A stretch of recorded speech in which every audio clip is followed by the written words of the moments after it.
want to see, but seeing all the different ways that the runners can use the Canis Samaria, I'm quite intrigued every time we get that weapon in a randomizer seed.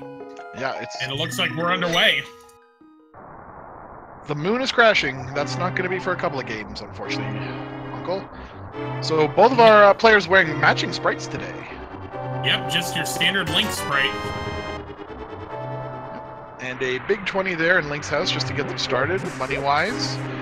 Clearly, COB winning right now with 21 rupees to bite-size 20. So if that's anything to go by, this race is already done. Yeah, I think it's time, not rupees, as to how this race gets finished. Oh, somebody should have told me that before we got going. So here we will see the uncle providing us with, there you go, Canis Samaria just for you.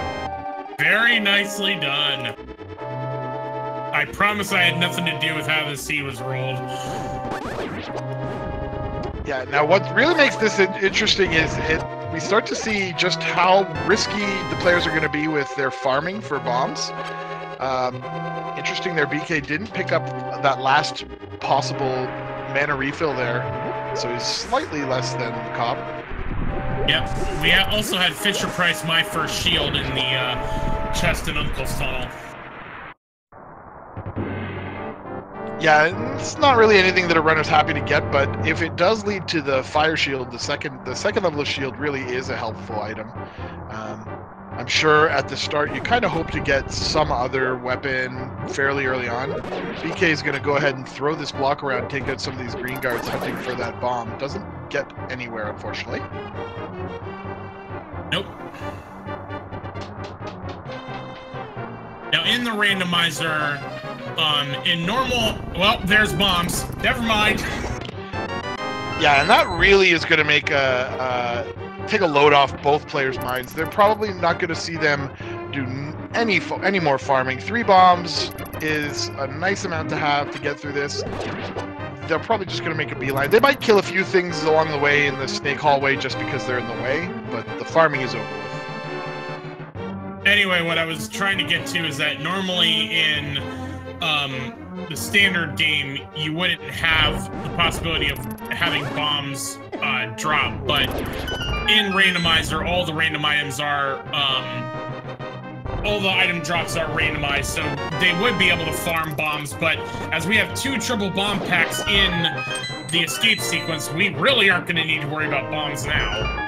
Absolutely, that's enough for them to get out of escape and almost all the way through Kakariko Village. If they have to go into the maze game, it'll be pretty tight, but there's a good chance that they'll find some more along the way, so they're probably done with that hunt.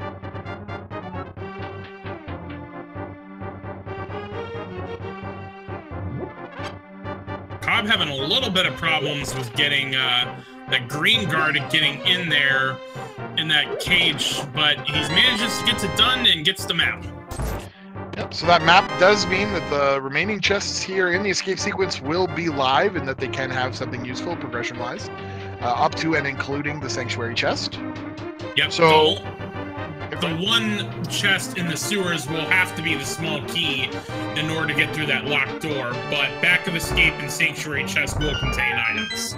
Absolutely, yeah. And 3 minutes and 35, 3 minutes 36 seconds. Getting to this part is very good time considering Canis Samaria strats usually a little bit slower than other items, not as slow as, say, bombs, but they're both in a good pace right now. Yeah, overall, it's been a good start for both of our runners.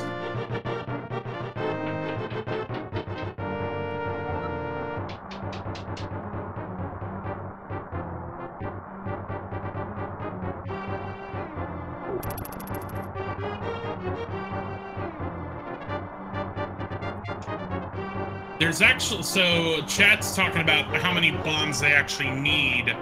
In Kakariko, it's 4, because you've got Blind's Hut, you've got the Well, you've got Chicken Shack, and you've got the race game. Yeah. Plus the one more here, so at 6 bombs now, they're totally comfortable. Then there's also Mini Moldorm and Ice Rod Cave, so 7 in the worst case scenario.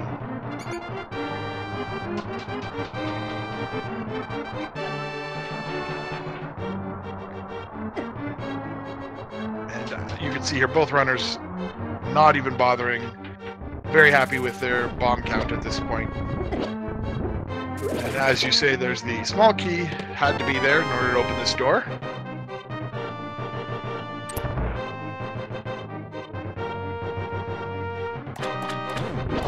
BK's gonna go ahead and farm this corner up. Got an extra bomb there, that's nice. Yeah, a few seconds. Yeah, as chat's been discussing, you know, even though there's the 4 that we're gonna have in Kakariko, you still have Mini Trolldorm Cave, you still have Ice Rod Cave. Like, there's 6 is still in some ways not enough for the standard route, so I can see trying to at least farm 1 more. But hey, there's 3 more. Yeah, this seed is COB is gonna go ahead and just use 1 to get out. But 7 is pretty much a standard amount for getting all the way up through Ice Rod Cave. So between all of those checks, you know, you're likely to encounter some more bombs. And chat talking about the fact that there was a light cone in the sewers, even though we didn't have the lamp. In standard mode randomizer, we guarantee that the light cone is there, so that way we don't have to force the runners to have the lamp be somewhere in Hyrule Castle. But now that the runners have gotten out of escape sequence, the rest of the dark rooms will follow the logic of if you don't have the lamp, you won't get the light cone. And as a reward for rescuing Zelda, they're both runners pick up 300 extra rupees from the Sanctuary chest. So that puts them in a great position to start collecting up rupees for the Zora area eventually. Very interesting map check. We have a blue pendant at Eastern, we have a green pendant at Desert, and we have the only crystal in the light world is a Hera. Yeah, and COB there just gives us a look-see at the mushroom spot. That is a piece of heart. BK, meanwhile, is going to pull the tree, get a little bit of a magic refill. He's going to reset the tree pull prize there for later on, and we'll see what he finds at the crab hut. We got 20 bucks from the bush crabs. We also had a hook shot in the Lost Woods hut. Yeah, this is a nice, you know, utility start. And BK is actually going to give us a look here what's inside Lumberjack Cave, and it is just another big 20. So that's one more little check on the against the potential of an Agassiz. Still plenty of possibility for that to take place.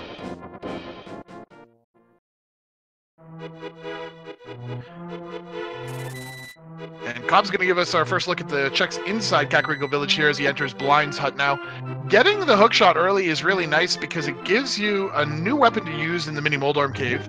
As well, it has us the opportunity to start seeing what the stun prize is. So just having that utility early on might be helpful. We got mo bombs, mo money, mo health, mo bombs.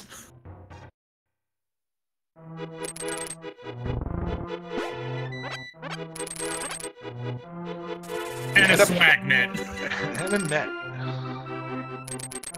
BK is making use of that hookshot right away to just get a little bit of extra movement speed as he's hooking from tree to tree. Now, it all adds up. Every one of those little movement tech usages adds up over the course of the game.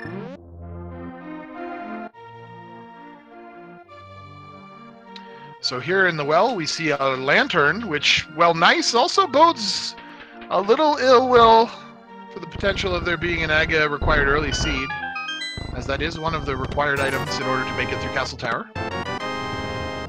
We also got a blue mail, 5-arrow upgrade, and a Quake medallion. Yeah, in order to do Aga 1, you need at least a fighter sword, and then you either need the cape or master sword. Bottle vendor trades 100 rupees for a piece of heart. I'm not sure if that's the great deal, but I've seen worse. I mean, you could have a single green rupee, basically a 1% return on investment. And a full heart container there inside the chicken coop.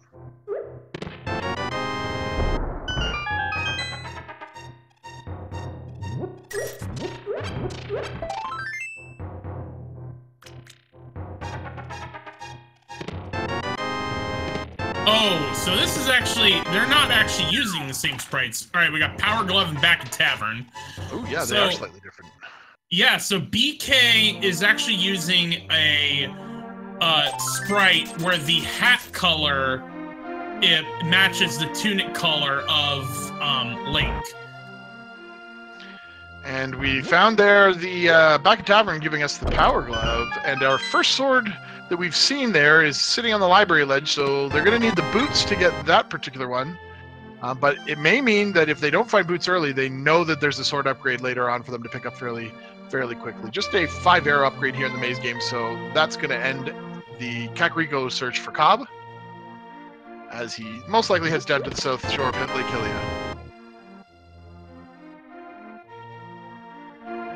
Yeah, for those asking in chat, there is a whole bunch of different links, and there's a whole bunch of different other sprites, but specifically, there is one sprite where the tunic, the hat matches the tunic, and then this one the BK is using where the tunic matches the hat.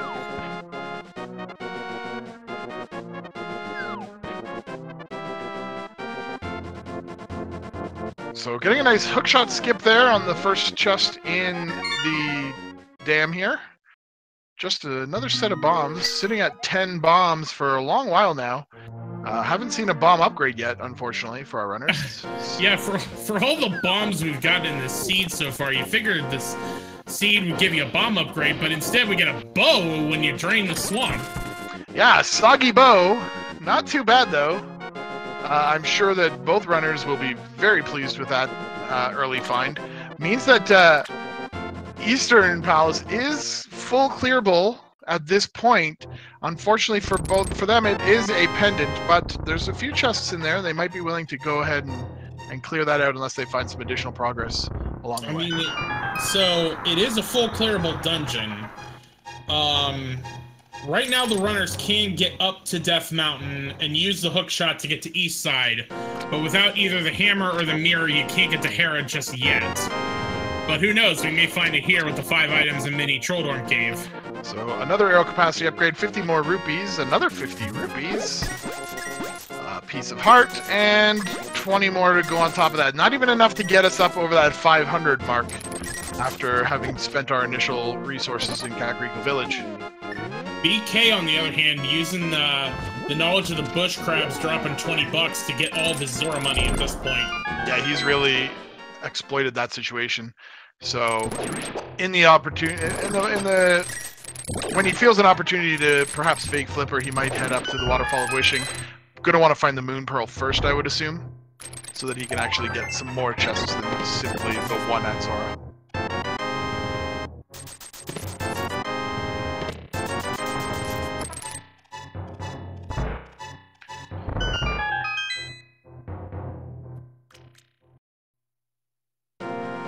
Alright, so next up we got Ice Rod Cave. Yeah, and at this point, if I was in Cobb's situation, I think I'd want to head over to Death Mountain before going into Eastern Palace. Hopefully, he'll think about that. He did choose to go to Link's house, though, so that may indicate he has a different decision. Yeah, it looks like he's heading for Eastern. Yeah, he could potentially just be heading up for the 3 in Saharshala's hut before going into Eastern Palace. It's pretty early to enter a pendant dungeon, even though the game has given them the bow. But I mean, we've certainly seen in version 29 that certain items can be in weird places, and pendant dungeons certainly have shown to have progression items. Yeah, that is true. But then there are seeds where they do not. It's no one's guess until it happens. He sees a fighter sword here in Saharshala's hut along with the red mail, so that was a very good decision. It looks like BK is going to make the same one. Cobb's going to save and quit out here, and I would now imagine that he's going to head to Death Mountain. Yep. So I really like this play. I don't know that it would have been one I'd make myself because of the the draw of Death Mountain, but it turns out it worked out really, really well for COB and for BK. Yeah, I don't mind the fact that he at least did the 3 here. Yeah, BK's instead looks like he might actually be heading over to Eastern Palace. So that'll give us a little bit of divergence in terms of what the runners do. But it is entirely possible that Death Mountain could bust out and Eastern is where the progression is. Just as likely the other way around. Yep, and it's also possible that you won't actually have to complete the dungeon to get all of the items out of it. We'll see what happens based on where the items are located. There's COB's first bomb upgrade capacity. The old man was holding on to a +5 pack there.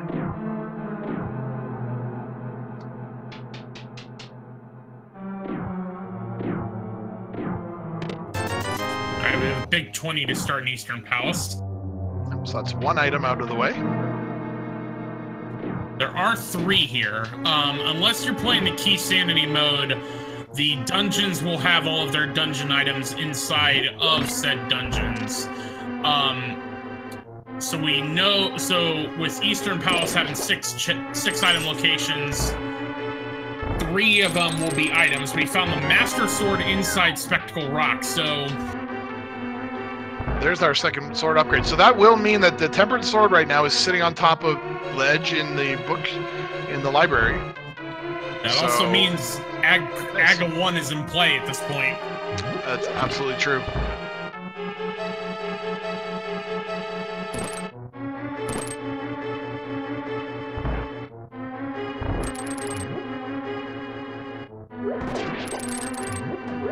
So COB takes a little bit of a shortcut, saving quitting back to the old man's house before heading over to Eastern Death Mountain. BK meanwhile picks up the big key.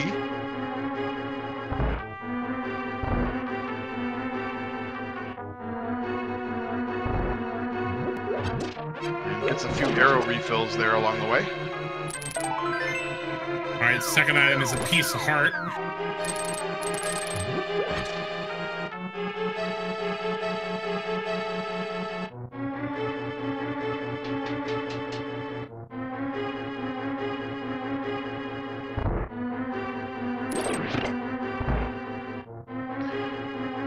So Paradox gives a lot of checks here. This is a very valuable item location. In early version 29, early accessible areas tend to have a lot of progression. There's a bottle of red goo for the Sick Kid Vendor, and it looks like that was the Sanctuary Heart.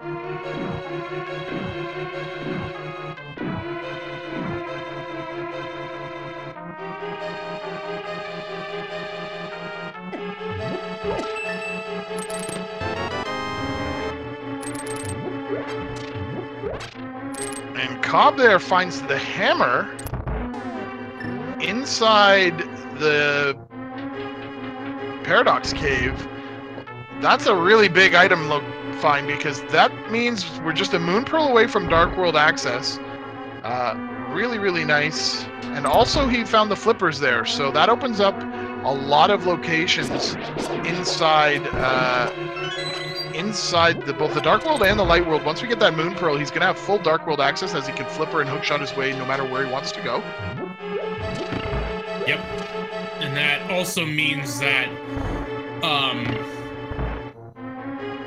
Hobo, all of Waterfall of Wishing is certainly in play, but unless we find that Moon Pearl, AGA 1 is still a possibility. Yeah, we're getting to the point where we're pretty much Moon Pearl on Pyramid Ledge is about all that keeps them from, or is going to require them to do AGA 1.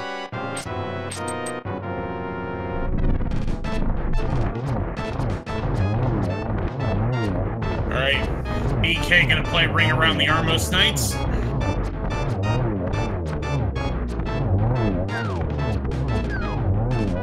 And just a $5 and a blue pendant. So that was a kind of a bust play, unless it turns out to be a ped seed. not really what BK wanted to get out of Eastern Palace here, so he's got to probably feel pretty crummy about that. Meanwhile, Cobb found the small key in Hera, which means he could do a coffee break, but he's deciding to stay active and try to deal with these tiles. He only has 2 bombs, so perhaps he wants to hang on to them for perhaps a bomb jump later on. It certainly is possible. Having the hook shot... Well, he does have the bow, though. So he could use the bow. Oh, the hook shot... I don't know if you could use the hook shot to do it, but the bow definitely you could. Hook shot you couldn't. I was just... To your point about bomb jumping, you at least have the hook shot to get across to the big chest. That is true. It looks like he's setting up a death warp there. Yep, because he doesn't have the mirror, so you'd have to take the long way back, but doing this death warp will get him back to start a lot quicker. Yep. He's aware of just how much damage he takes in red mail, so was able to get down to exactly half a heart. Excellent work. And up Tower of Hera he goes. Oh, bites it, but ooh! Oh. Bite size getting dead rocked. There you go.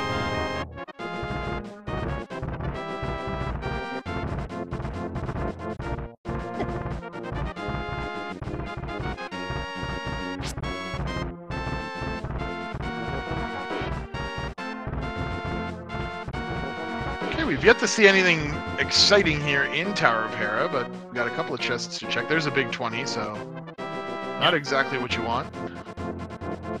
Yep, just one more item to find here in Hera. And there it is, 300 bucks. Yeah, so at this point, we're probably going to see Cobb come out of Hera and go into the world, to the Waterfall of Wishing area, check Hobo, and visit Zora. Yeah, we pretty much have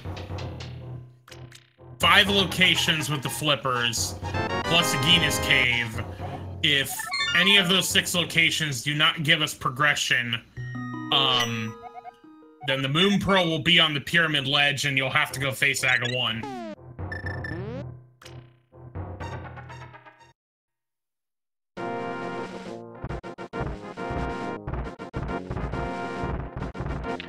So, making use of this hammer on Troll Dorm, it only takes three swings to defeat him. It's much nicer than even the Master Sword. And down he goes.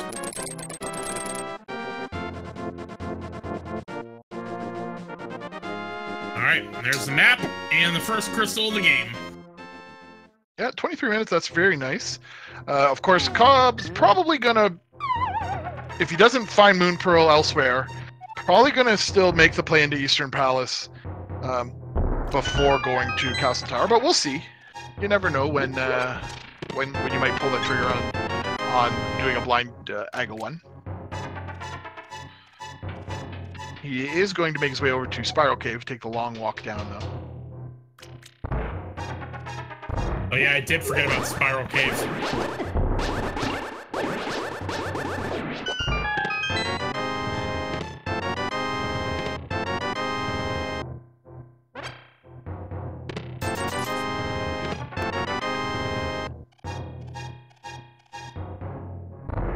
Nice A-bomb pick up there just to replenish things for Cobb. That's great.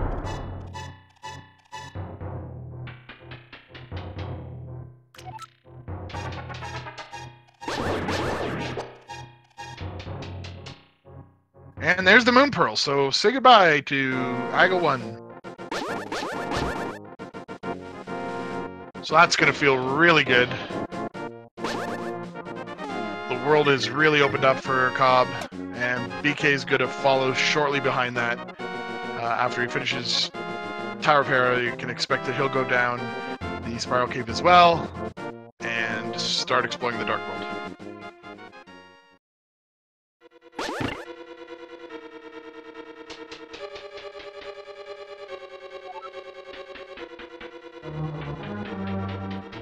BK. All right. So Ice Palace is our other pendant. It looked like Skullwoods and Turtle Rock were 5-6 crystals.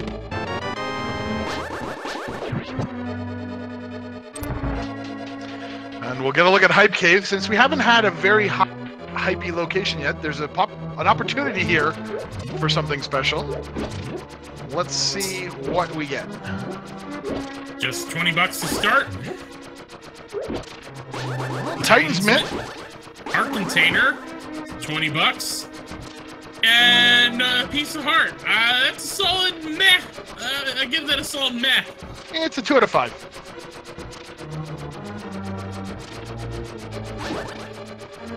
Titan's Mint's a nice item to have. Makes Dark World access a lot easier. Opens up a couple of areas that we could check. But certainly wouldn't complain about it if I were somebody who found it. Absolutely.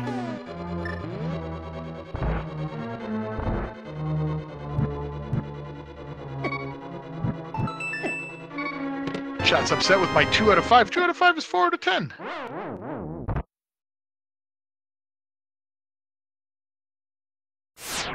And Stumpy here throws another big 20 our way. See, that's why... sorry, go ahead. Runners aren't really looking for money at this point, though. Nah, they've got plenty of it. But see, that's why I do... That's why I don't go with numbers, because you can't really complain when I'm just like, eh! And Cobb remembers that he might as well do the big game. He can actually go up through the south part of Village of Outcasts, since he just picked up those Titan's Mints.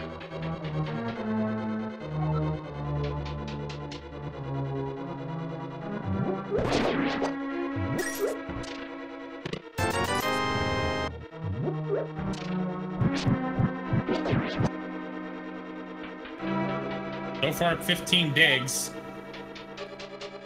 21. 21 for a piece of heart. Yep. Cobb is like, never you mind, piece of heart. Leaves it there.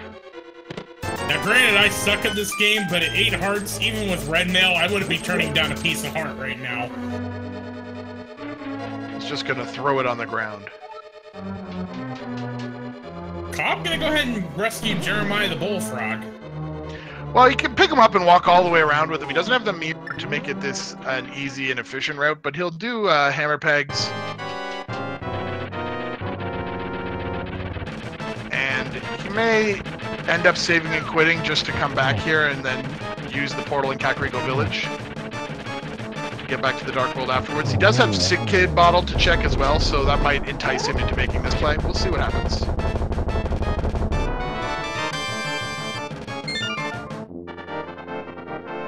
We have another heart container in the Peg Cave.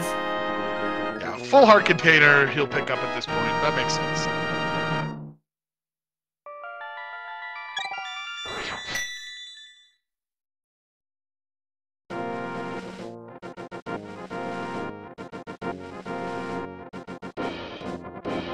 So it looks like he'll do C-shaped house. Probably all of the checks here in Village of Outcasts. Gets another piece of heart there. bytesizedBK, meanwhile, is going to go through Spiral Cave, get his Moon Pearl, and we'll see what he does after that.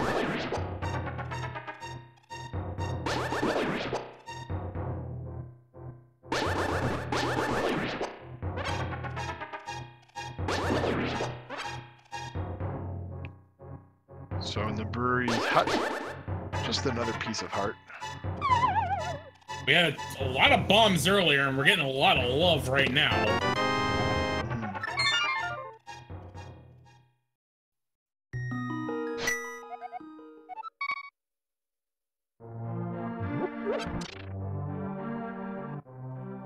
Oh, a shovel, so a little bit of another fetch quest. Yeah, that's... Makes the saving quit, yep. Yeah, that's... I think we're about to say the same thing. I think that's enough for Cobb right now. He's probably going to return, get Jeremiah home, and then probably go dig up that dig spot. Yeah. Meanwhile, BK is going to go ahead and do those flipper checks that he also just picked up, so some new things on that side of the screen as well. Just saw a single rupee on the Lake Hylia Island. And he's about to give us a look at what's Hobo holding on to under the bridge.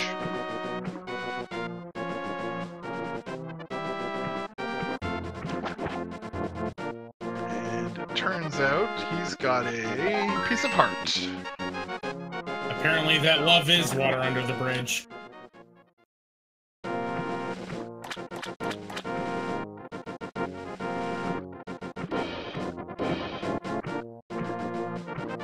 And the sick kid was crafting one of the finest things in all of Hyrule, the artisanal arrow. Get yours now at Whole Foods, $29.99.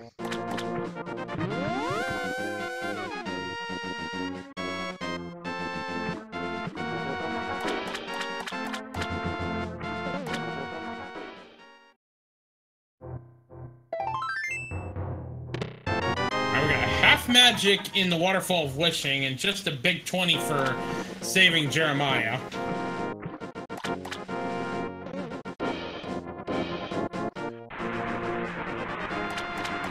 Yeah, and now half magic is a really nice item to get early on in a seed. There's the silver arrows on the... This has been a very nice play for BK to have made. A couple of good items there. Silver arrows really do make a lot of boss fights trivial. Bob is going to head back to the Dark World, and he's going to make the play for Skullwoods, which there are 2 items there. And another bottle of red goo from King Zora for 500 rupees.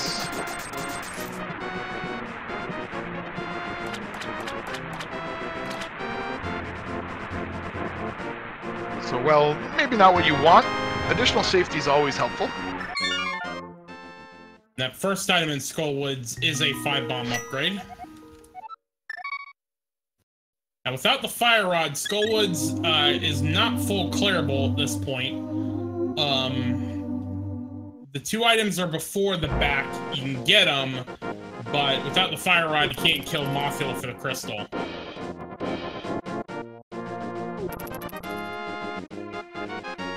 So BK is now going to make his way over to Kakariko Village, probably take the poor roll there to the Village of Outcasts and get some of these repeat checks that we've already seen on Cobb's side. It'll be interesting to see when he makes his way to Hype Cave, because that Titan's Mitt is available to him right now.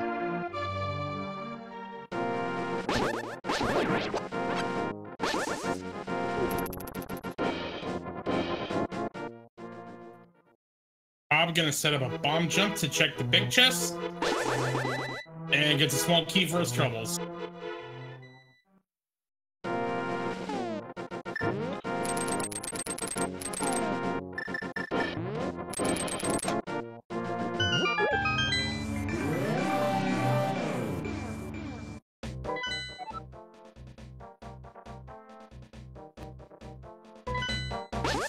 So honestly, at this point, with what the runners have at this point, Pod is certainly in play. You can finish that off. Thieves Town is certainly in play. So I imagine Cobb being here, he may go to Thieves Town next, but both of those crystal dungeons certainly will probably be in the runners' futures here coming up. Yeah, both they're actually very nice dungeons to get to. Thieves Town is quick and easy. Doesn't matter what kind of a loadout you have, and he's more than well enough equipped. Red Mail, of course, makes it extra easy. Blind Fight, of course, is the same no matter what sword level you have. But it has 4 items in it, and that's a really nice find relatively early on. And Palace of Darkness, though a little less enjoyable of a dungeon, has a lot of items in it. So plenty of potential to find progression. So I would say that for the sake of Cobb and BK, they both kind of have a well-defined plan, although Cobb is getting molested by the little burglar here. Gets in, though.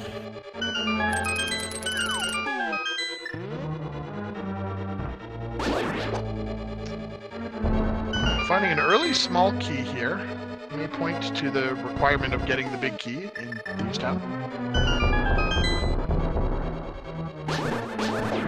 This big key has to be one of the first 4 chests.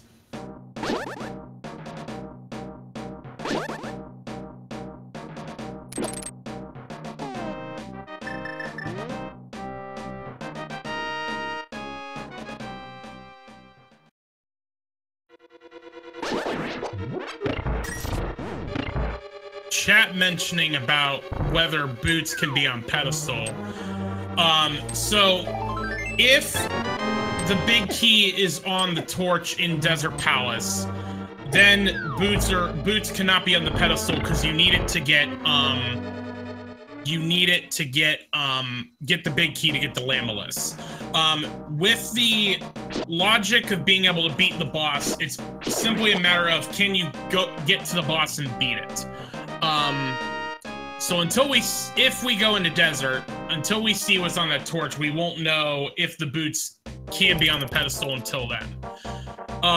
In terms of what else can't be on the pedestal, either Fire Rod or Bombos cannot, because you need it to get into Ice Palace, but the other one could. Ice Rod could certainly also be there. Flute could be there also, unless you need the flute to get to Desert Palace.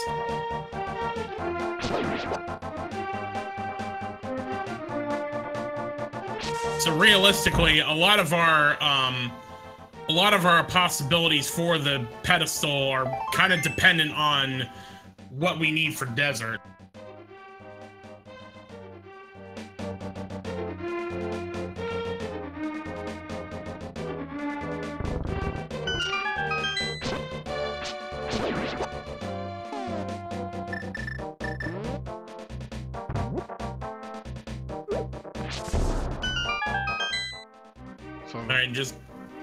Sorry, go ahead. Cobb hasn't really found anything exciting here in Thieves Town up to this point. Just making his way now down to Blind.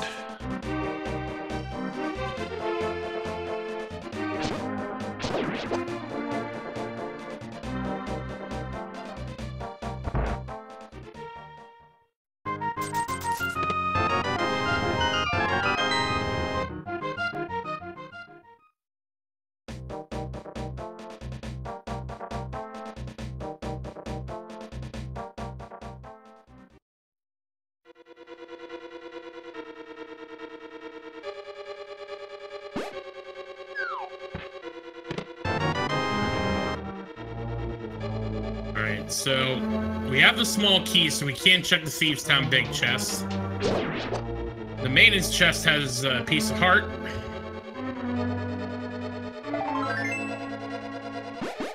And we're still missing the compass, so there is one item left.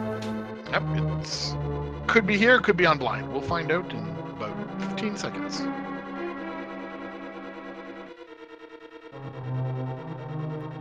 Just a 5-bomb upgrade.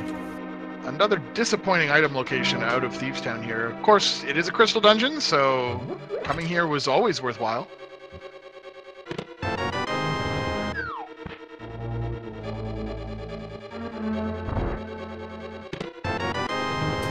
So, continuing the conversation about Desert Palace that we're doing in, or that's going on in chat, the randomizer logic assumes the worst possible use of all the keys in all the dungeons.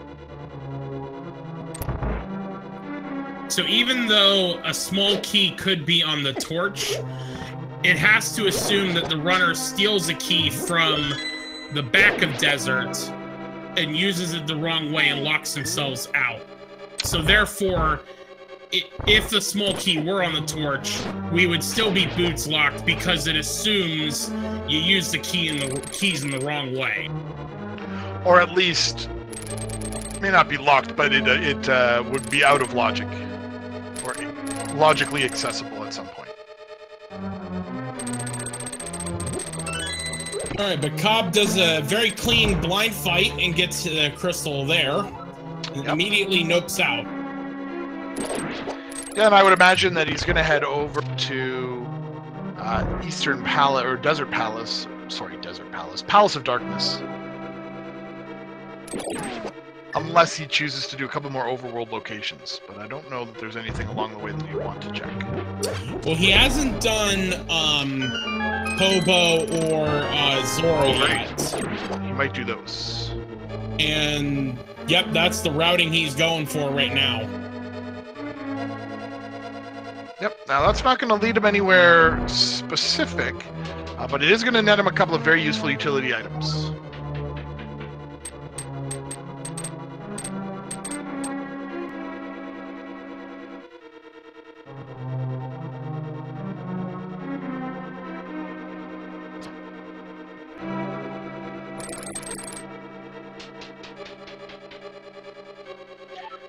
So at this point, we're really just seeing the difference in between these two runners.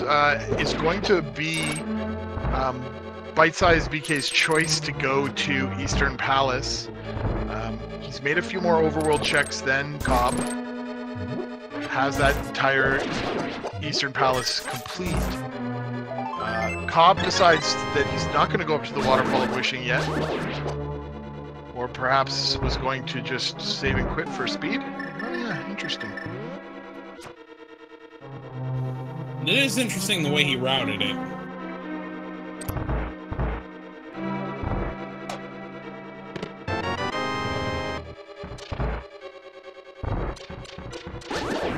I like how he makes sure to be moving upwards.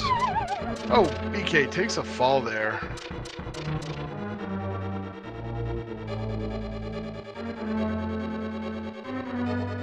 As I was saying, it is interesting to see that COB makes a point to move upwards into that little vortex whirlpool in order to be going in the correct direction after the screen transition. Nice little decision making.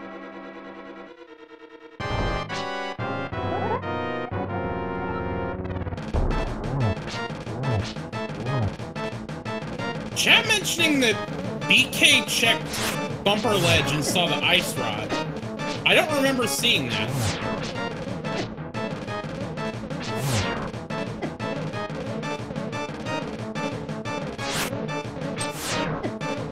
Yes, I don't specifically recall it, but I may have been watching the other side. Well, as BK gets the crystal from Thieves Town, COB is getting his life lesson and silver arrows. So the main difference here now is that BK has not yet gone to the southern route, hasn't done Dig Game, Hype Cave, probably going to be and checked Hammer Pegs or rescued Jeremiah. Probably going to do that stuff now. Might omit the Jeremiah play until he has Mirror. It looks like COB is going to do... I would imagine this is a play for Dark Death Mountain with having the Titan's mitts. Yeah, and he's also going to be able to get a look at the required medallion for Thieves Town, or sorry, Turtle Rock, which could potentially be a useful piece of information for him.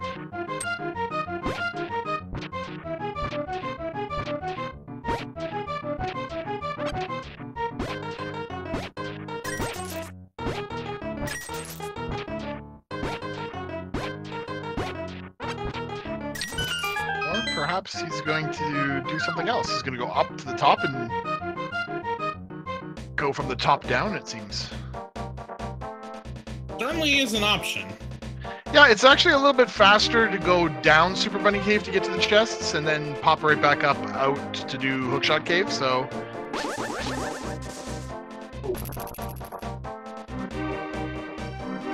Not sure if it's a legitimate time save, but it could very well be.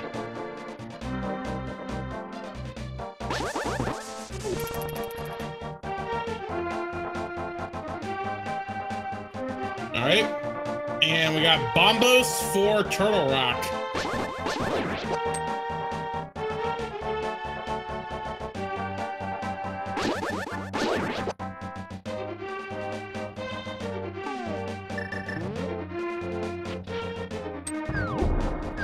Alright, BK is going to get his Titan's mitts here from Hype Cave. We're going to have a new check here in Super Bunny Cave, which has a big 20 and a piece of heart. Yeah, nothing to write home about yet. We still have 4 more checks in the Hookshot Cave.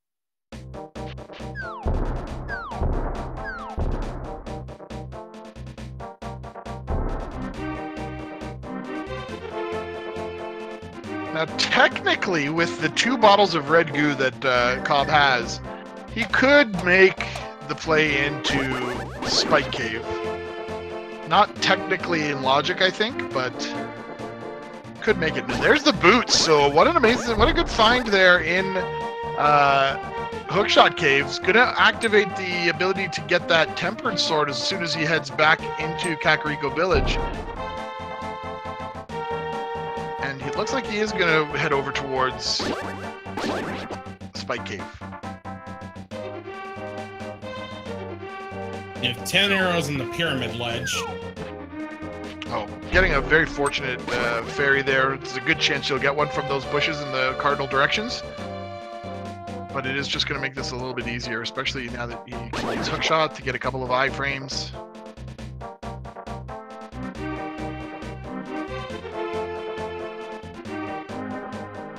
And we are going to see the play on pod from BK's side.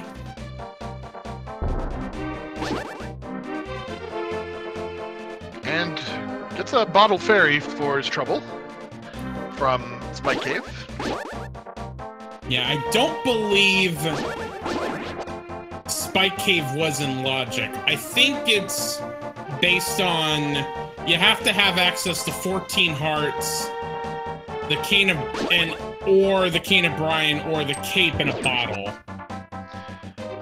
Yeah, so technically not there, but didn't really. Oh, changing his mind, Cobb. Changing his mind. I think maybe he's gonna head over to the Sanctuary so that he can check Bonk Rocks along the way to Kakariko Village. Maybe pick up his Tempered Sword as well.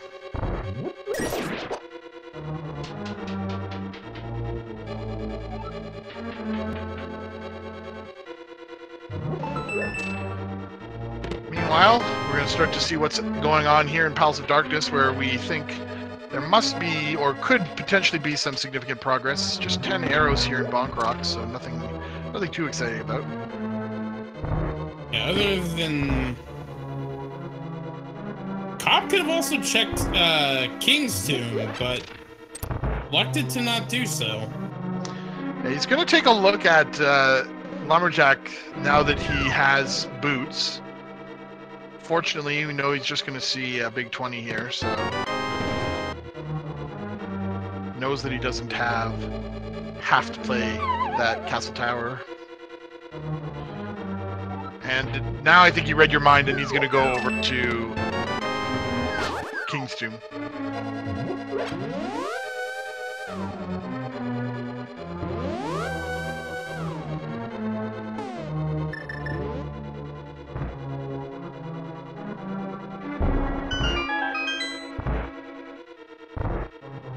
So this scene has had our runners going all over the map. Bombo's tablet there, Bombo's medallion rather, and that opens up Turtle Rock.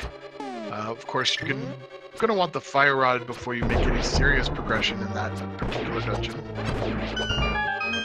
just in case you get locked behind the first chest.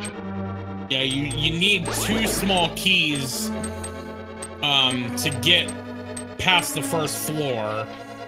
And it's pretty much a 25. You've pretty much got a 25% chance that the 2 that you can access without the fire rod are the 2 that have it.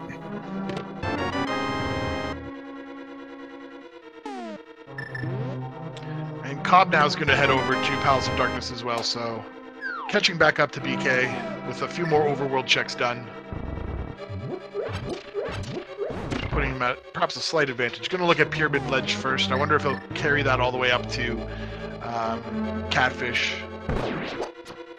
Interesting here that BK is going to finish Helmassar first before doing the rest of Pod.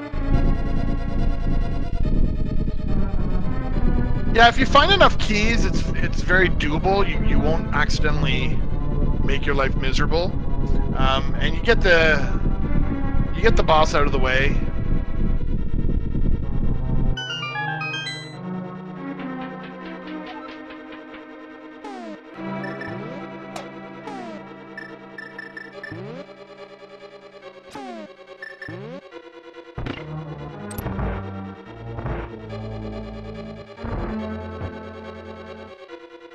Now big difference here between these two players is that Cobb's going to be able to make excellent use of the boots here during his Palace of Darkness check. That's going to allow him to progress through the dungeon at a much better pace. There are lots of dashable areas.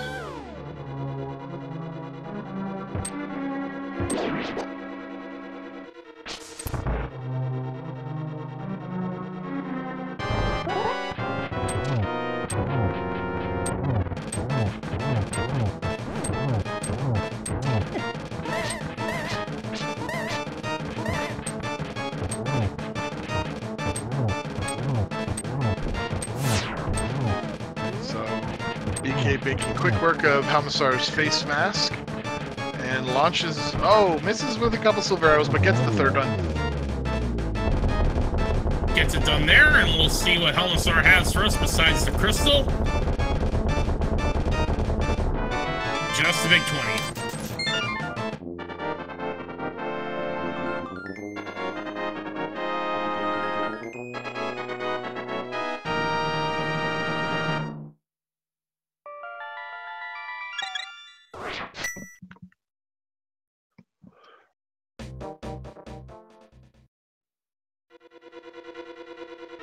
And as expected, he's going to head back in and finish the rest of the dungeon. Yeah, no, he's going to be able to make real quick work, head right to the high density areas in the very back.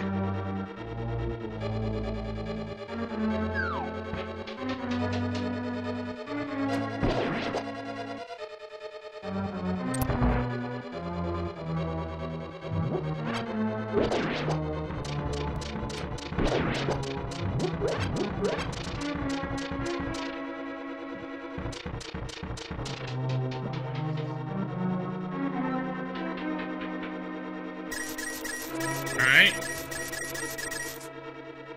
Starting with a map in the back of pod, followed by a heart container. Now, it's going to be interesting to see what happens if we don't find any real progression here in the rest of pod. Because at this point, Ice Palace is in play. The first few chests in Turtle Rock are in play, but other than that, there really isn't much left in terms of what the runners can do. We still haven't seen a Guinness Cave. Trying to think what else we haven't seen yet. There's Catfish as well, I believe. Grave that we could get to.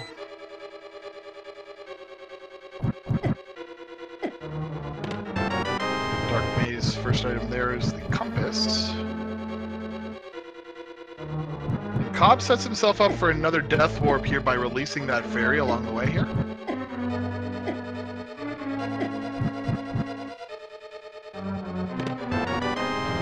And 10 arrows there.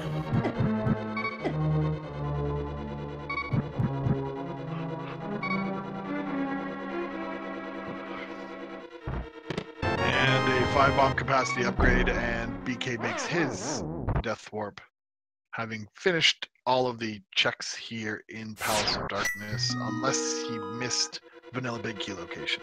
Yeah. And since he has 1 key left, I'm assuming that's where he's going.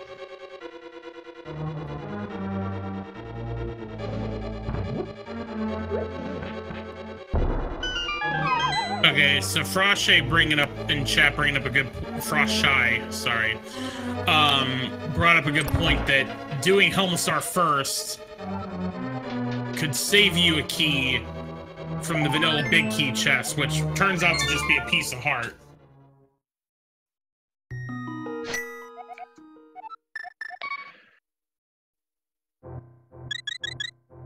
But in this instance, it had to be done anyway. So now BK is going to head up Dark Death Mountain. He'll get the boots here once he does Hookshot Cave. And so now we're back to that conversation I was mentioning earlier of... Realistically, the question basically comes back to... There's a Guinness Cave, there's Catfish, there's Ice Palace, and the first 2 chests in Turtle Rock. Yeah, and if you're one of these runners, you know, Catfish is a lot more accessible since we've got the boots. It's just a little bit faster of a check coming out of Palace of Darkness. It's not awful.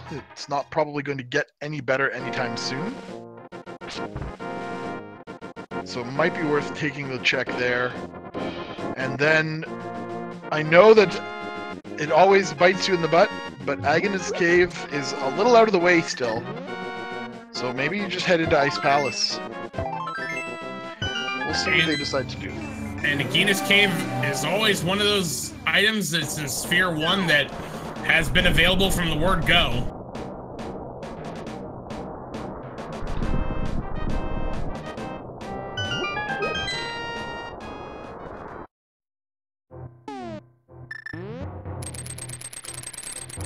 With Bombos Medallion, Ice Palace is definitely logically accessible.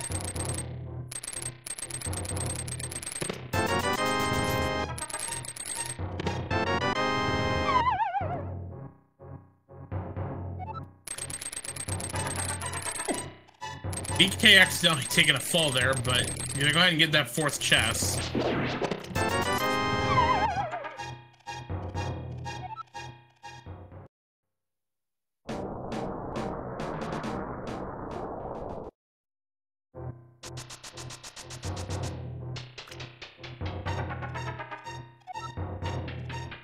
And there is, of course, that Tempered Sword sitting on Library Ledge as well that runners are probably going to want to grab as soon as they have an opportunity to head that way. Yeah, if you know where a sword upgrade is, having at least Tempered Sword and Silver Arrows for the Ganon fight would certainly be advantageous as opposed to trying to do Master Sword Silvers.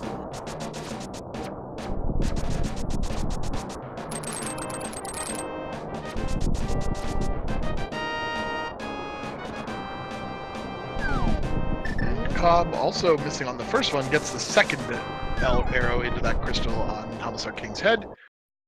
And with that, he will complete his third crystal dungeon.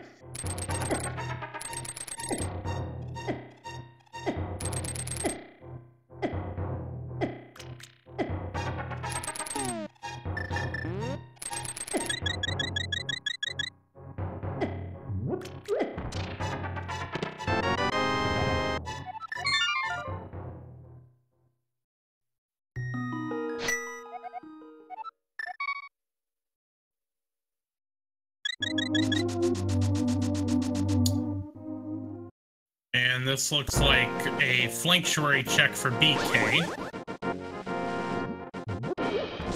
So at this point, we're still just kind of going over locations we've already seen. Yeah. COB has the vanilla big key chest left, and that's it.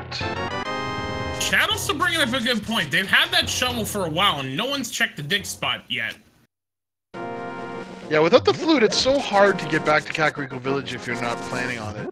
BK, however, running in that direction, so perhaps we'll see.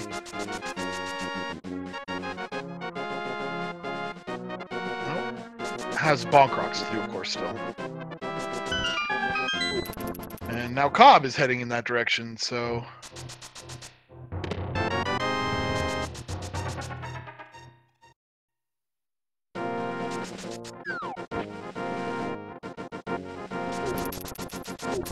Alright, but COB is going to head up there into the Haunted Grove, has that shovel ready, does a dig dash, strikes the earth, and there's a fire rod.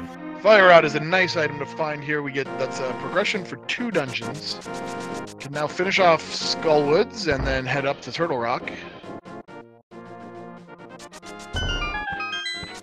Of course, you're gonna hope to find the cape first just to get that ice rod out of Turtle before heading into Turtle Rock, but hard to know exactly where you'll find that. I mean, it is certainly not beneath the randomizer to put the cape in Turtle Rock. Yeah, that just makes things really hard. Just an uncomfortable feeling. COB trying to decide what to do. Ends up going to... starting at Link's house.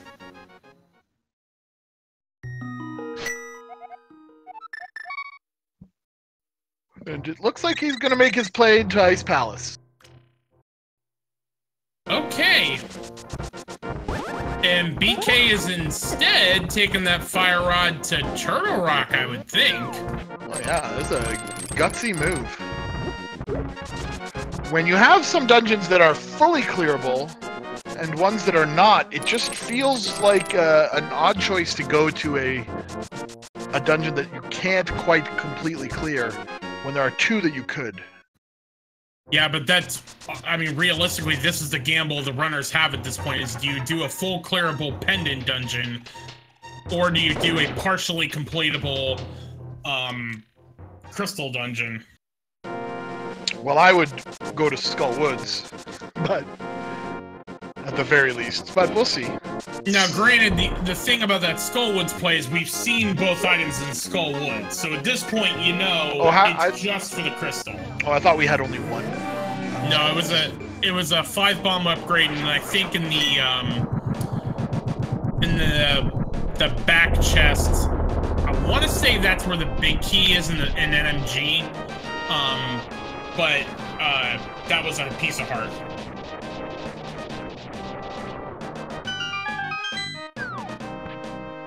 All right, but we have another diverging path here, and we're gonna see what pays off this time.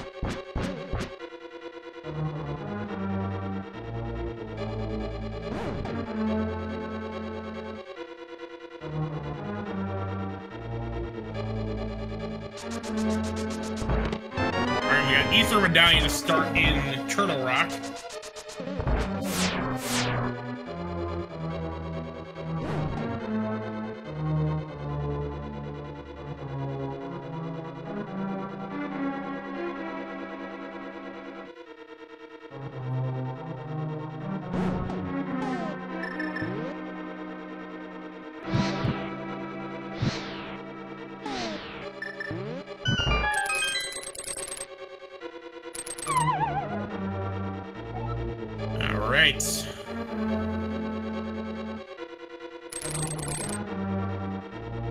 BK using the hook shot to get those iframes, which is encompassing a small key for the troubles there. Which means the chain chomps will have to have a small key in order to be able to get to the next floor.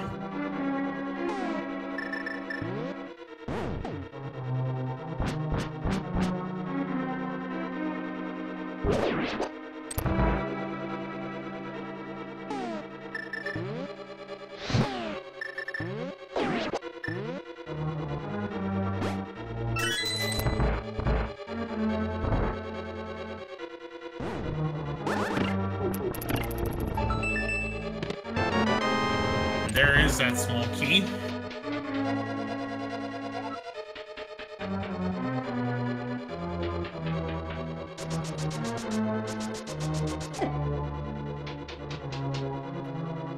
Now, for those that are just joining us, we know the ice rod's on Bumper Cave.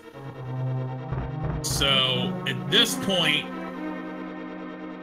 BK is gambling that he knows he can't complete Turtle Rock, but if the cape is here, or some sort of progression.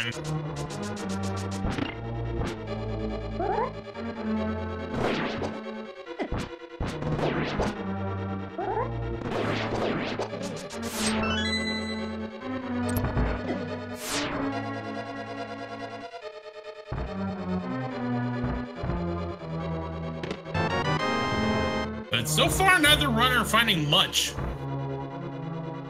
Yeah, it has been relatively slow going in this part of the seed.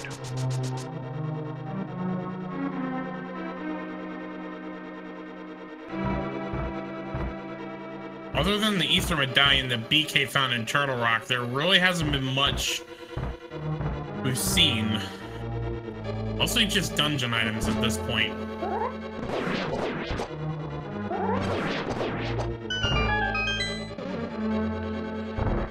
The other real downer here for BK is, without the mirror, can't even check Mimic Cave. This is true.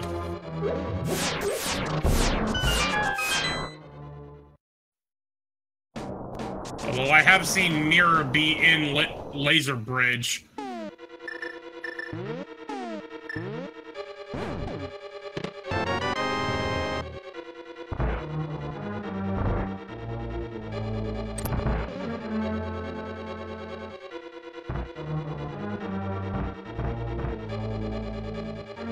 There's the flute.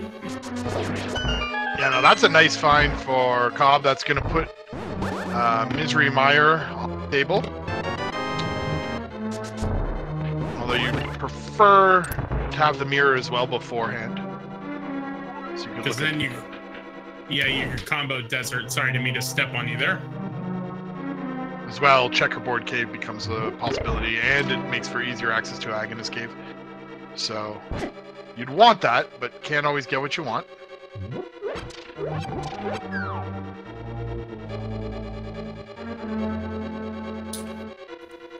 Yeah, we still can't get to Swamp House because we need the mirror for that. Realistically, at this point, we are waiting on the cape to get the ice rod and the mirror, or the book.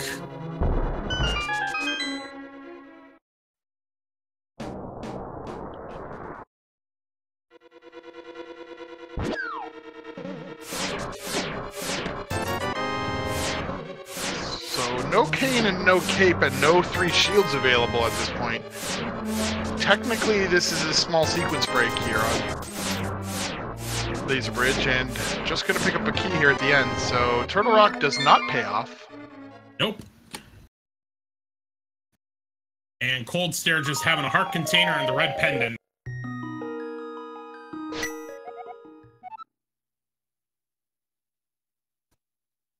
And BK, you gotta go to Ice Palace. So this is very fortunate for Cobb because he's going to probably be pulled directly to the Mire area, having found that flute. Which I imagine he's going to go activate right now.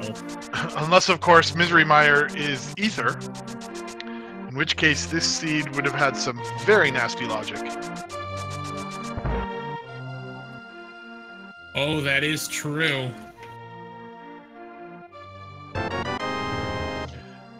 BK gets his artisanal arrow.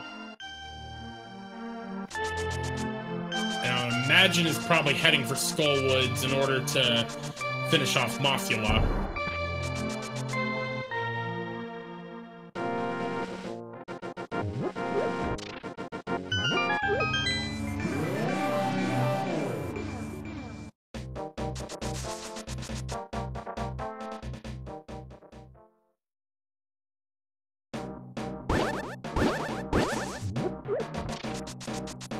So now we will find out shortly if I have cursed the runners tremendously with my callous mention of Ether being potentially Misery Mire. We're going to see that there was a 10 bomb upgrade on the Desert Ledge. Still not checking the Genus Cave. Yeah, they don't like that cave. They really don't. Well, let's see. Nope, we're not going to see just yet. We're going to get Mire Shed first, which is a piece of heart and triple bombs. Now, if it was going to be really mean, it'd be Ether, which it is. And then in the bottom of Misery Mire will be the cape to go get the ice rod with.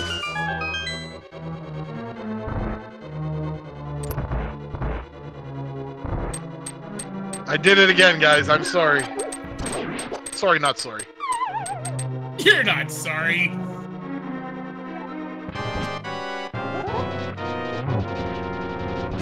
So Cobb wisely decided to go check Agonist Cave. Not going to be what he is looking for, unfortunately, but could very well be something else that is important. So really, in the end, the two options that the runners had of either Pendant Turtle Rock or a not full clearable, Pendant Ice Palace, not full clearable Turtle Rock. The answer was you had to do both. Absolutely, and just a piece of heart here in Agina's Cave.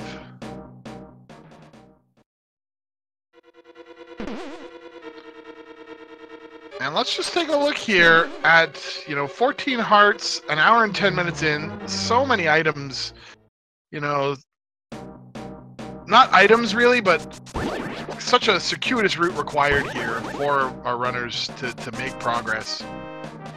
Now what's going to be interesting to see with COB is Ether was the first chest in Turtle Rock. So when COB gets there, does he keep going into Turtle Rock or does he immediately nope out and turn around?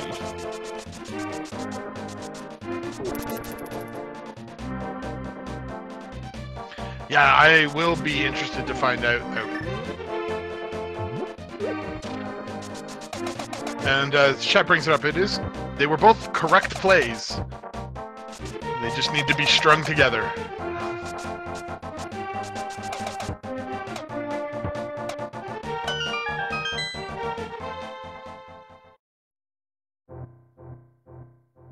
Now we know, of course, that he does want to just leave as soon as he picks up Ether.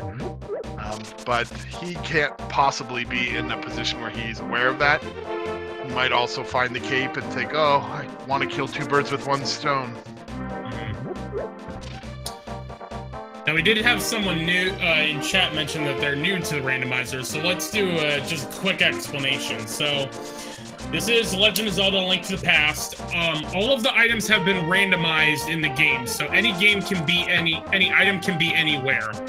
You still have to get the 7 crystals to beat Ganon, but those crystals are also mixed in with the different dungeons. So that's how, for example, you're seeing the Ice Palace as a pendant dungeon when it normally isn't.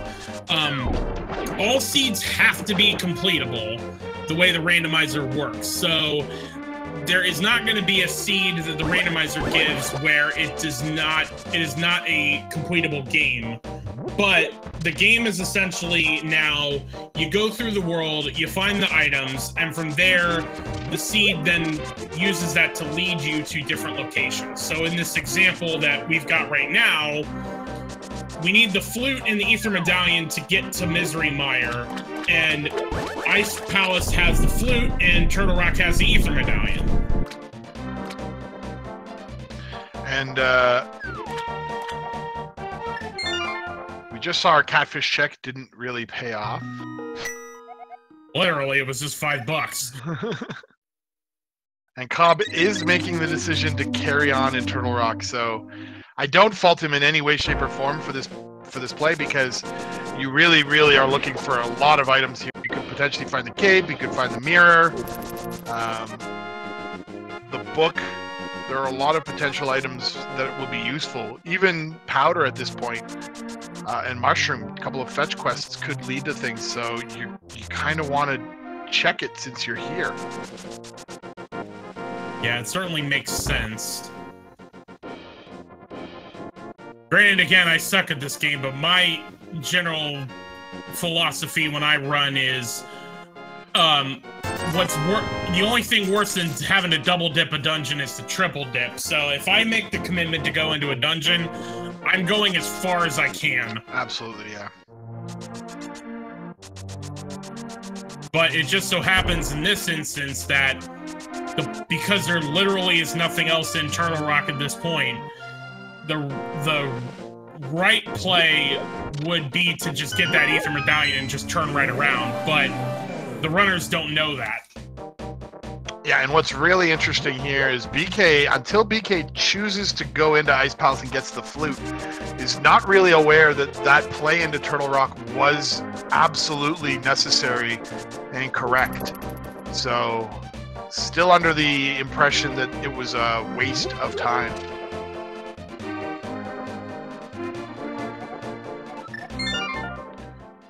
Vanilla Big Key in Turtle Rock as well, which...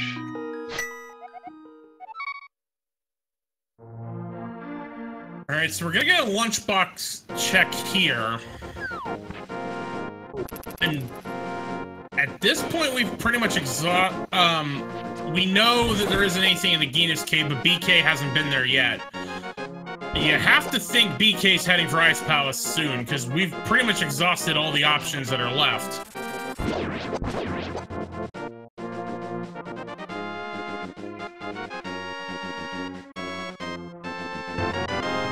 300 rupees, not what you want to see. And yep, gonna make the run over, check Agina's Cave, and also look at Desert Ledge if he's, just to be aware of what's on there. Now we know that it's just the bomb upgrade, so.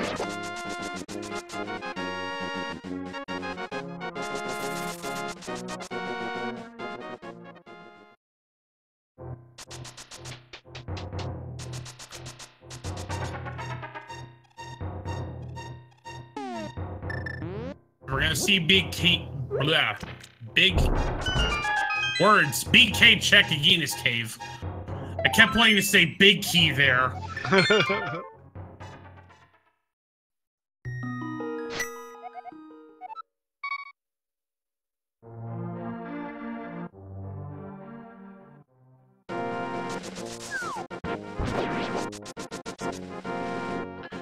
At this point, COB should be aware that the progression he's looking for can't be on Laser Bridge, but, you know, something else might be. We know it doesn't have anything, unfortunately. And yeah, as well, COB has not done Eastern Palace, which is clearable.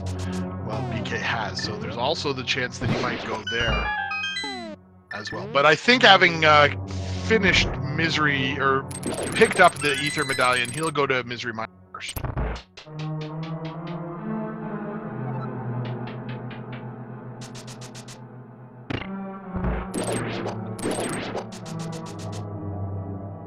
BK is about to get rewarded in about 6 or 7 minutes time with the flute.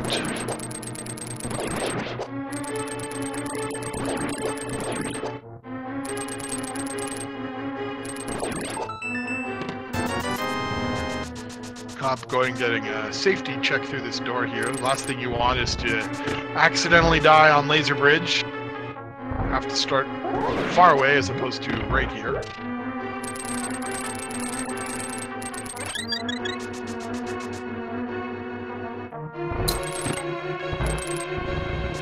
Oh, had picked up a fairy apparently. Well, that fairy bottle that was in Spike Cave. I have to imagine COB was not wanting to waste that fairy there.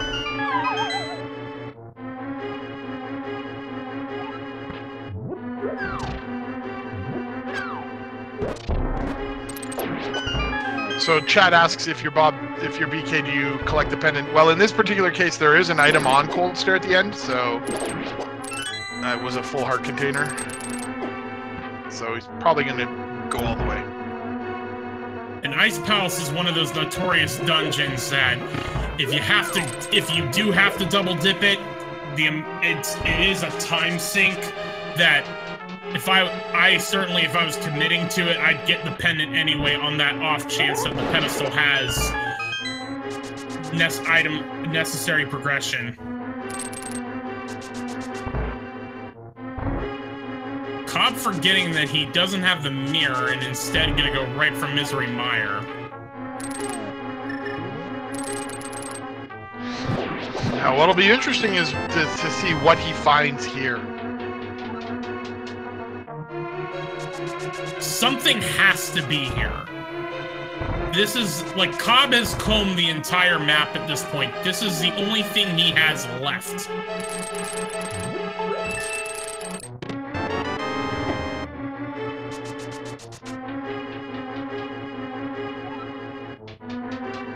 Either the cape which leads to Ice Rod, or the mirror or the book which would get access to Desert.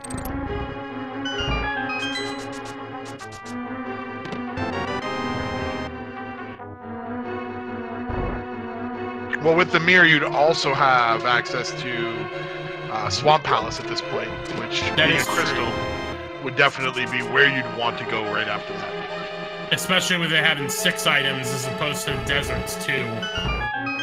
Which there are 2 here in Mire as well, and we got just a compass to start.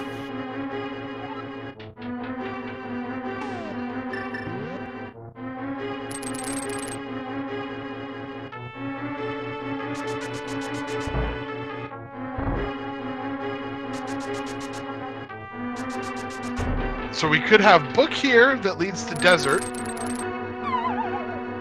and then cape in desert, which will lead to bumper cave, which will lead to Trinex, and then mirror on Trinex. If we just want it to be really, really, really painful. I mean, you really want it to be painful, you put the mirror on the pedestal.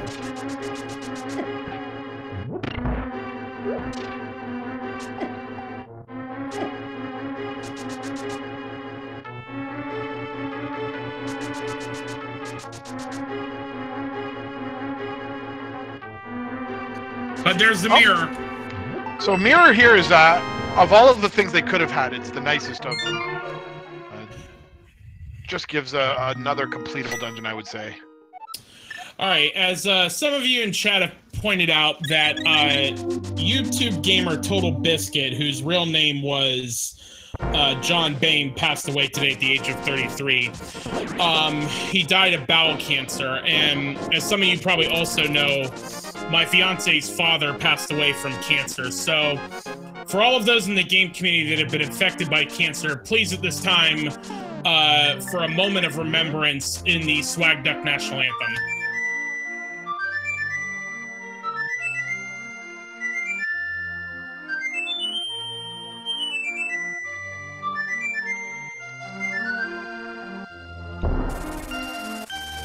And ladies and gentlemen, the goose is loose, and the dove is above.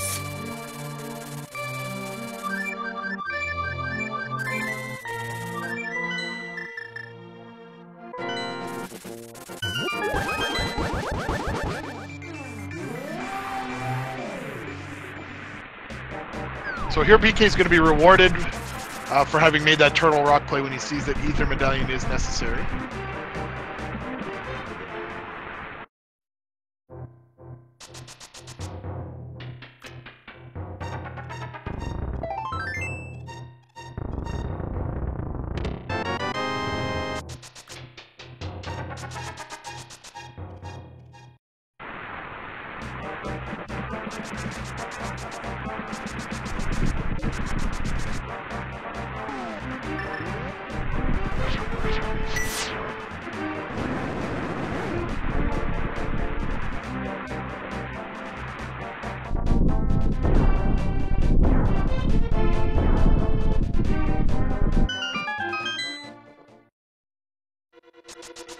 So both of our runners now in Misery Mire at the same time.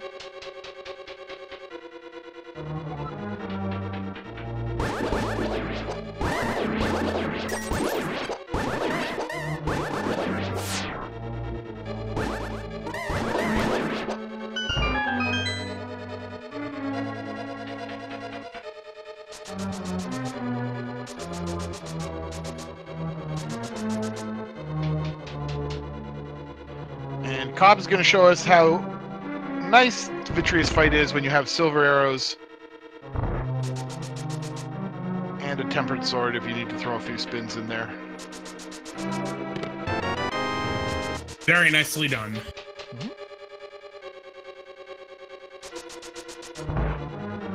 So grabbing the mirror here, I'm assuming he's going to head Swamp Palace.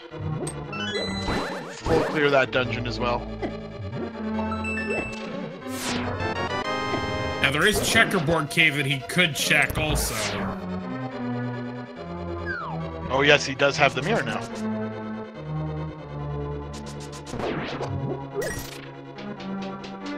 And I wonder if he thinks, man, maybe I'll go into the desert as well. I'm not sure if he will, but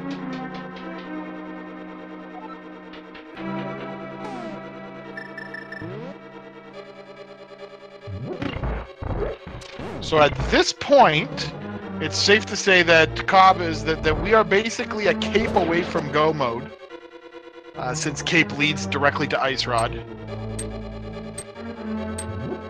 There's that pesky Ice Rod being our go mode item again. And COB does decide to go into desert. You know, he's right here with boots. It's a fairly quick set of checks. If you find the 2 items, you could turn around and leave.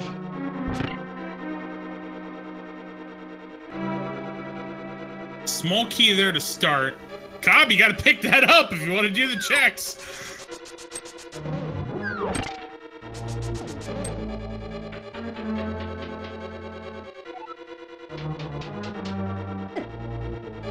Oh, Cape and Mimic Cave, as chat points out. That would be a very, very unfortunate location for it. I mean, there still is that possibility that the cape could be on the pedestal. I just feel like a forced triple dip into Turtle Rock would be next level awful.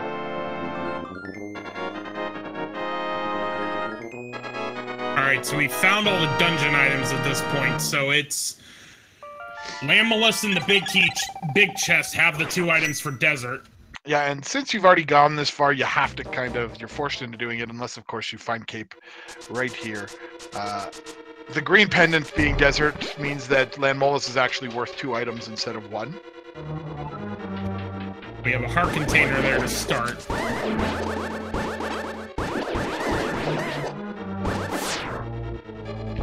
So, BK did choose to go towards the back half of Misery Mire first, so he's got another item in there. Fortunately, he's not about to leave it behind, because that is the mirror.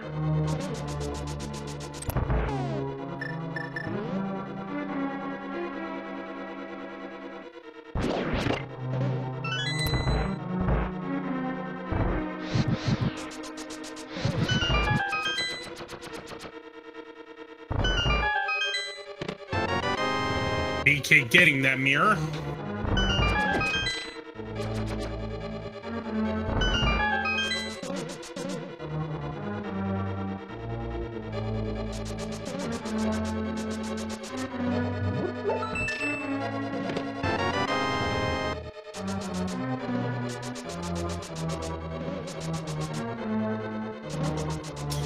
With Fire Rod and Silver Arrows, this should be a very quick fight for COB on Lalala.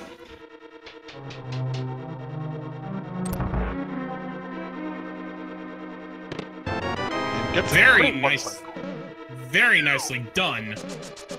But just triple bombs for his troubles, and a green pendant.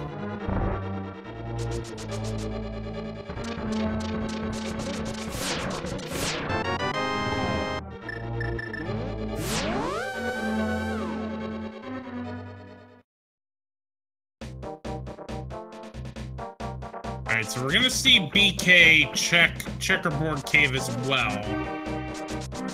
See if he decides to do Desert Palace as well. And COB, of course, definitely heading over to the swamp now. Alright, so BK sees the Bloomerang at Checkerboard Cave. And that portal probably means he's doing desert also. Yep.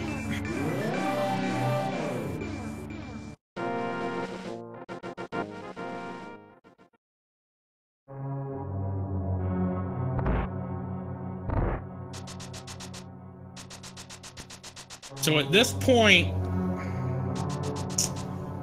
there are 6 items here in Swamp Palace.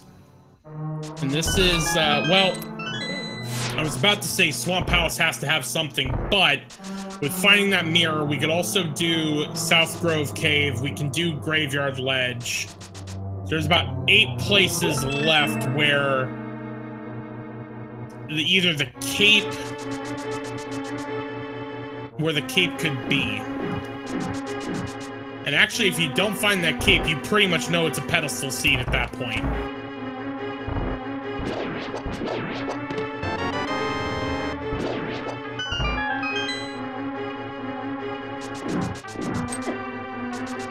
And then, of course, Mimic Cave.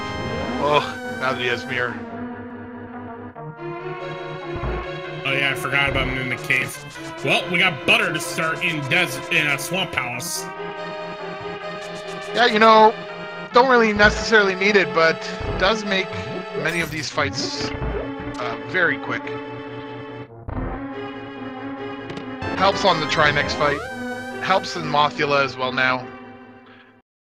Doesn't make a difference for Eastern Palace though, and it will help for Argus if you choose to not use the bow at the end.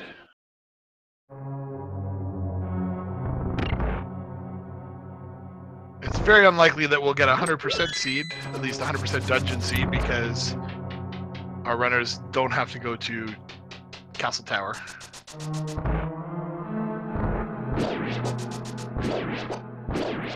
In terms of the tracker, it could be 100%, but... Oh no, I forgot, there's a slot for Aga, duh.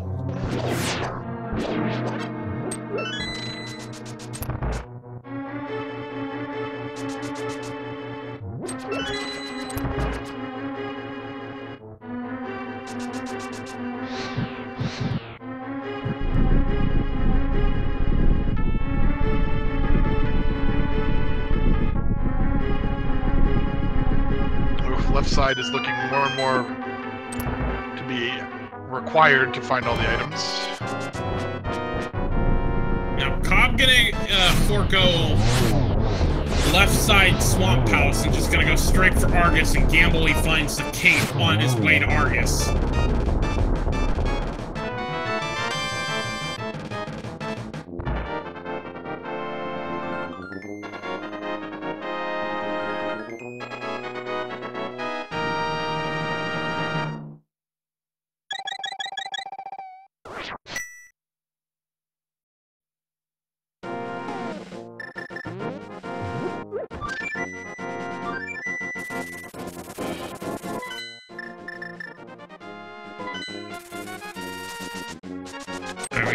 Big 20 and a fire shield.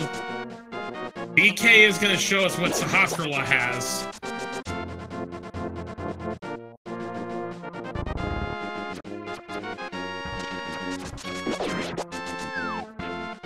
Yeah, and this was the play that the chat was screaming at COB to make. Big 20 though, so doesn't really help. Nope.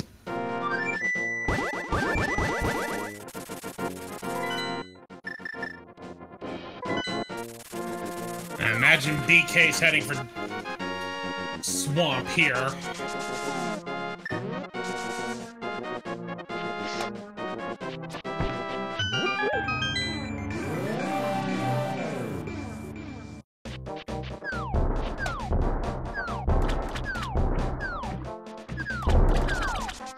Now, it is a lot easier for COB to be making a blind pull on the pedestal. Yeah, he just has to go to Eastern and do it. BK would have to go back to Ice because he noped out as soon as he saw the flute.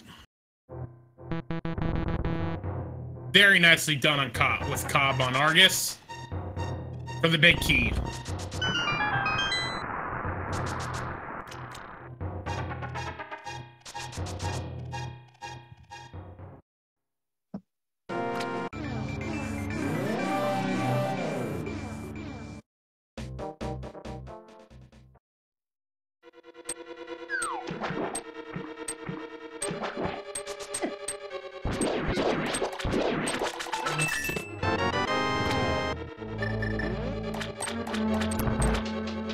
Now, Cobb, I'm not sure what the count on items was there.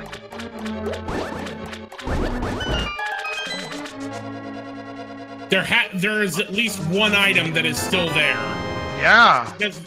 Because with finding the big key, there's only four dungeon items in Swamp. Small key, big key, map, compass. Finding that big key on Argus means there's at least one item still left in Swamp Palace that Cobb has not picked up. Yeah, and that could potentially be a make or break difference here. We'll find out. He's gonna go do Eastern now. Yep, there's... which is actually going to help out BK a little bit. Because BK's already done Eastern, which was a total bust. COB doing this and sinking the time into it is gonna bring BK close to even with what both runners have done.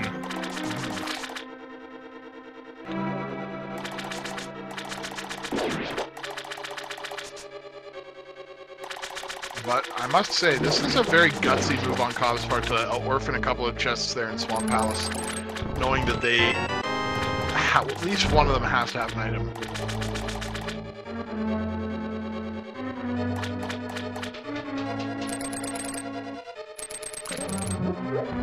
We'll have to ask if we get COB in here for an interview. You wonder maybe he just thinks it's a ped seed at this point? Yeah, it's possible. Like, he maybe just having a gut feeling and thinking this is it. Or it's possible as well that he feels like he's very behind and thinks that, okay, I have to make this play because it's not what my opponent will have done and it's an opportunity to get ahead.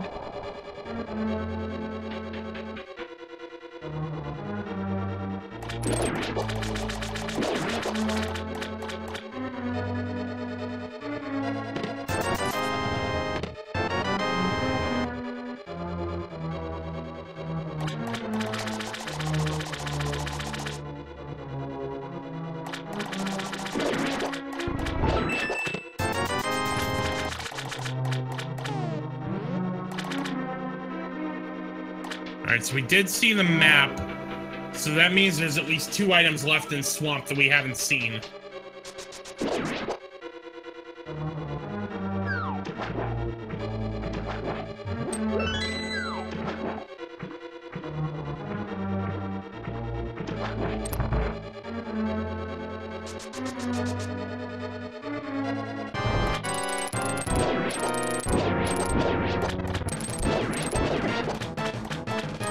Well, I know that there's no reason why this might be. I must say that I've seen an awful lot of runners do the left side skip, and I've very rarely seen it pay off. It should pay off as often as it doesn't, but I must say that has been just my experience this tournament.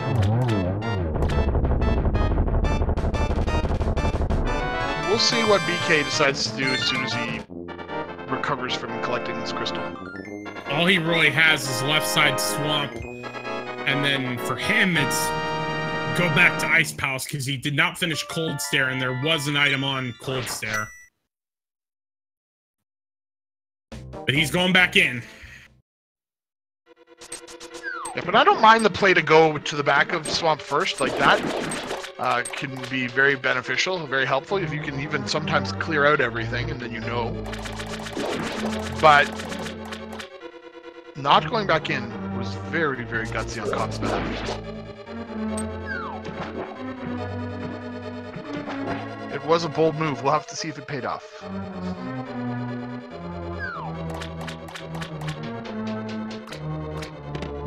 We got Riot Shield to start.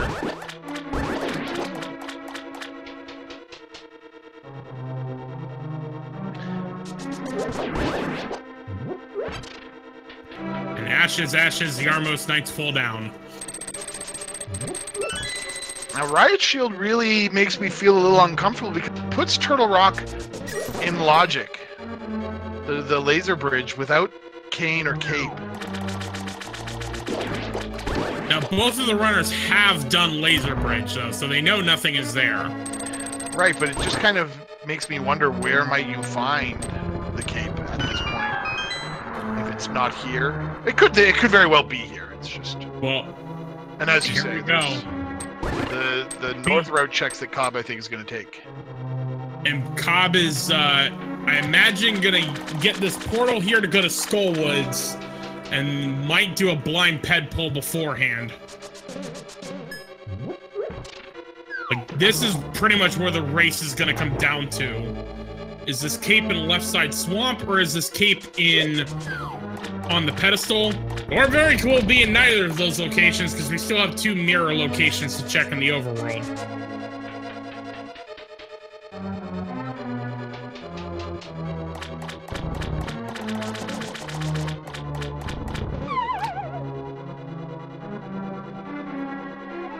right. Chest number 1. Compass. Number 2. BK sets up at the mirror. 50 bucks. All right.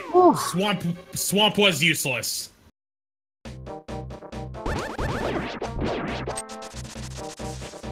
So my speculation that I haven't seen it pay off, now I have.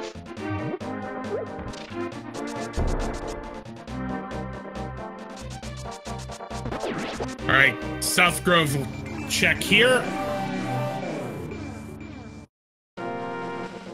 So one of our first mirror locations just has a big 20, so not there.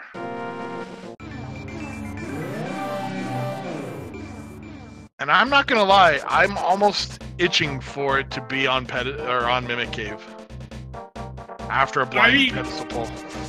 I mean, either way, if it's either pedestal or Mimic Cave, that's just cruel. Well, I think at this point, Mimic Cave is more cruel, since the seeds did kind of push them through the pendant dungeons. I mean, getting early bow really did say, hey, why don't you go to Eastern Palace? Well, we're about to find out, because these are the last 2 checks. If it's in neither of these 2 locations, that cape is in the Mimic Cave. What? Wait, Cobb, you can mirror. Oh, he There changed you his go. mind. I was very worried. All right. We're gonna see it at the same time. Graveyard Ledge, pedestal, or mirror, or Mimic Cave. Oh, It's not graveyard. not Is the it the graveyard. pedestal? Incredibly tense moment. 50 rupees Mimic. It is Oh, the Mimic no. Cave! Oh no.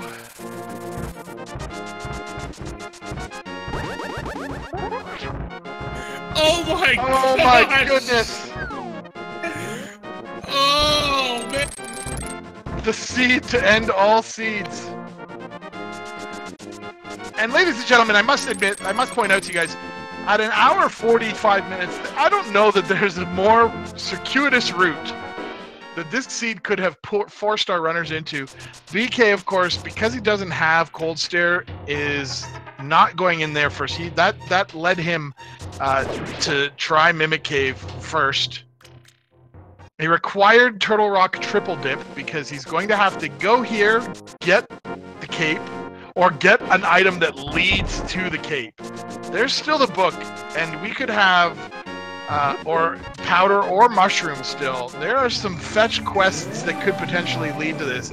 Cobb now confirms that Bumper Cave is the ice rod, so he knows that that's what he's looking for. He's not going to find it here in Graveyard Ledge. Alright, so let's review for those that may have just joined us. Ether Medallion was in the first chest in Turtle Rock. The flute was in Pendant Ice Palace. You go to Misery Mire, the mirror is in Misery Mire, and we have now just confirmed that the cape, or what leads to the cape, is in Mimic Cave. That is why this is a required triple dip of Turtle Rock. Yeah, having to go into Turtle Rock to get Ether Medallion, then come back once you've found the mirror, only to have to leave again. Just outrageous. And Cobb hasn't done Catfish. Yeah, and you know, these little one-offs are gonna haunt runners at this point. Like, an hour and 45 minutes in, this seed is going to have required them to run all over Hyrule.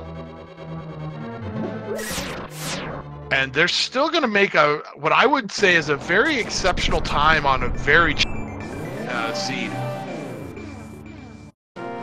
So let's see, is the game going to be sort of nice? Or even more awful with it being book? Or another fetch quest, mushroom into powder into book. Oh, There there's it the is. So, at least it pulled the punches at the end. Because remember, there has to be some goodies in Ganon's tower. There's a lot of chests in there, and they need some things. Speaking of things, there's things we like to do when we get to Ganon's tower. We're not going to do that game yet, so don't do it what you're supposed to do yet.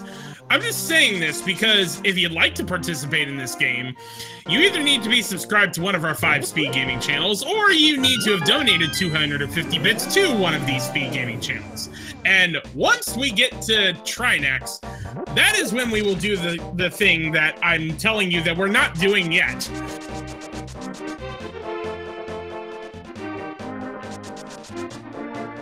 Wow, so we've seen pretty much everything we could have seen here. We had a blind pedestal pull. We had double dips into certain dungeons. We had pendants left on the floor of others.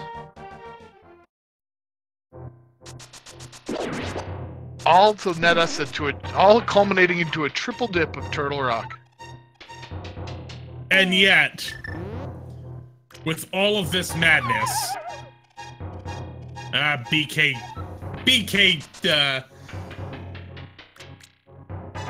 jumped a little early with this. All right, let's try this again. Even with all that you just mentioned, Crowzone, at 1 hour, 47 minutes, and 10 seconds, bytesizedBK has now officially entered Go mode.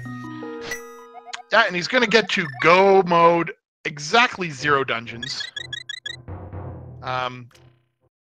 Very frustrating.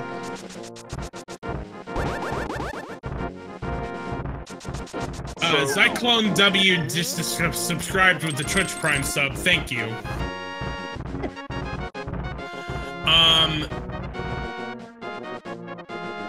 And what adds insult to injury, I think, in a situation like this,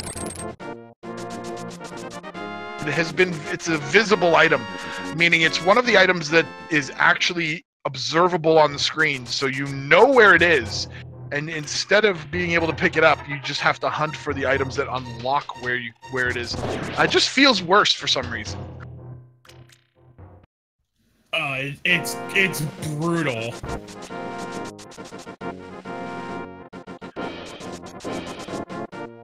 So at this point, bytesizedBK is definitely going to be, looks to be about 3 or 4 minutes ahead of COB.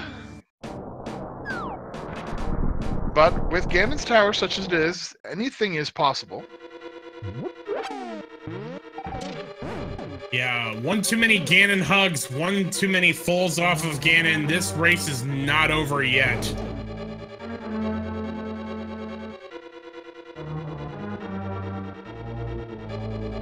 And I think that if there was ever a moment to drop 15 bombs on a chest, it's there in Mimic Cave when you see that cape.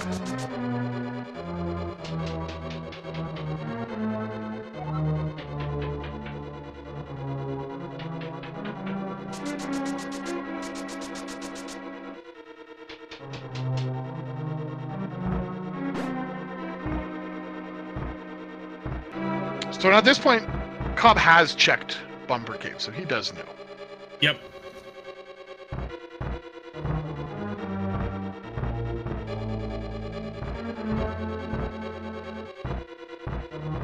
Yeah, when he went to Graveyard Ledge, he swung by Bumper Cave, so he knows. So some people in chat were unsure, but he definitely did see it. Meanwhile, the worst part about dealing with Turtle Rock 3 times is there is really no fast way through it. It's pretty much the speed that it requires every time. Pretty much. You know, you can skip a few mechanics, like here in this roller room, you don't have to deal with pushing the buttons to activate a chest, but you spend a lot of time on these platforms, pushing buttons.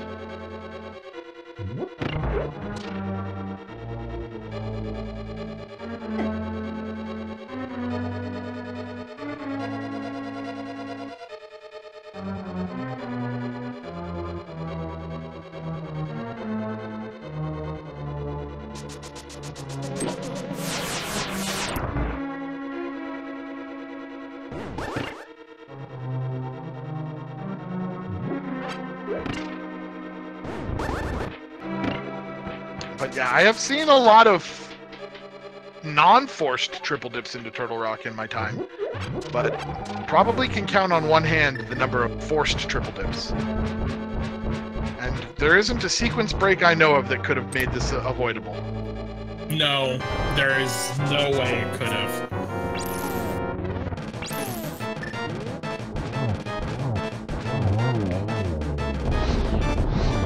Now, Buttersword makes it incredibly easy to deal with these heads. bytesizedBK gets almost a 0 cycle on Trinex.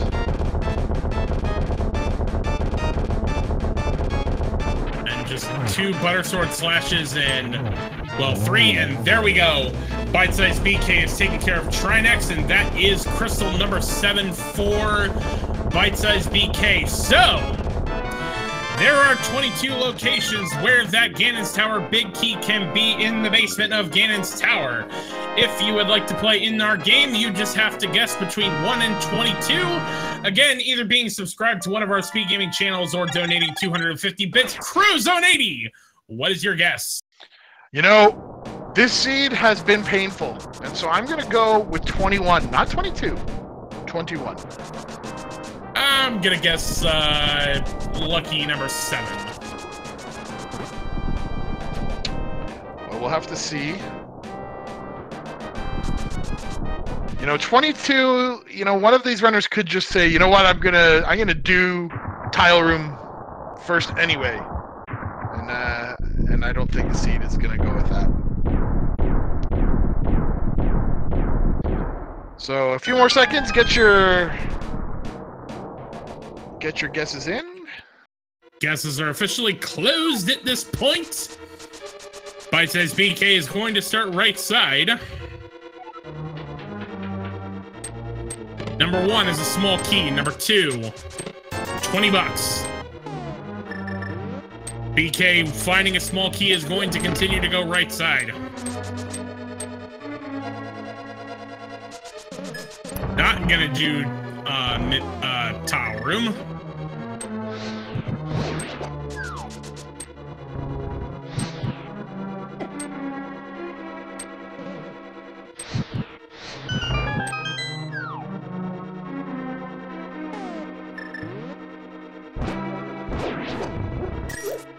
Yeah, just so we're clear for those that may be new, the number is in terms of what they check. It's not a specific location. Hence why I'm calling out number 3, compass. Number 4, heart container. Number 5, piece of heart. Number 6, 20 bucks.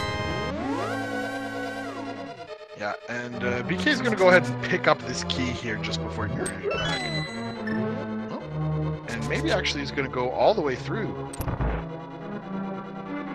Normally you would see runners mirror there and go start left side, but it is reasonable to go this way and go for Bob's chest and Ice Armos.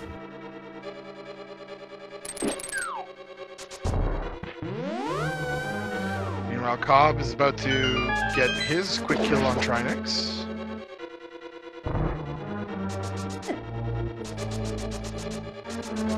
Really nice.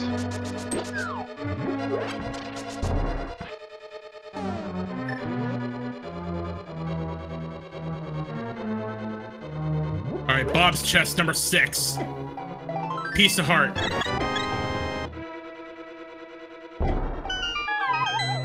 Bob stealing quite a bit of magic there for bite-sized. Magic doesn't do anything with silver arrows, and those mow down Armos Knights just like before.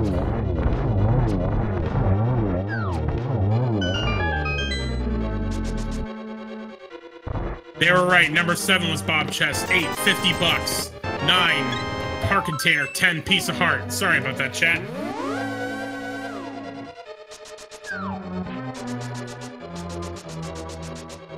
All right, torch number 9, or number 11, small key.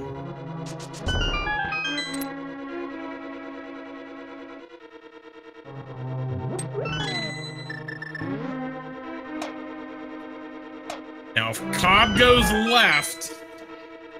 This race could get really interesting really fast. Yeah, that is true. He's potential to get it very close here. 12, small key, 13, powder,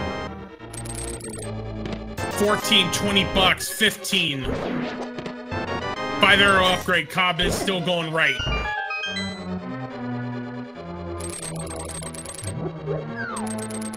Oh, and he's gonna go full right.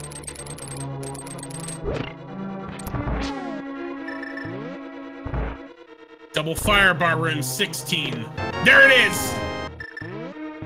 16!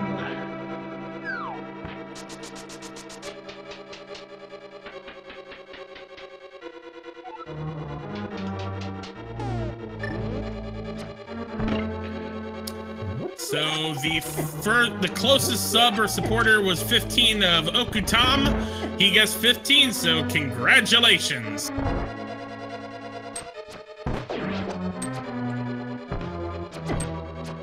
And with that, Taku Tom, you have got your name on another spot on the leaderboard. If that's your first one, congratulations. If it's just adding on to the count, well, there you go. Forever will you be emblazoned in there on that list until such time as we decide to erase them.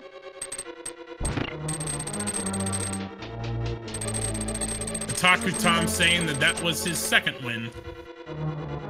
Oh no, COB, don't do tile room. No, no, no. Oh, he's just hoping. No, oh, he's changed his mind. Yeah, he burned a key, but still.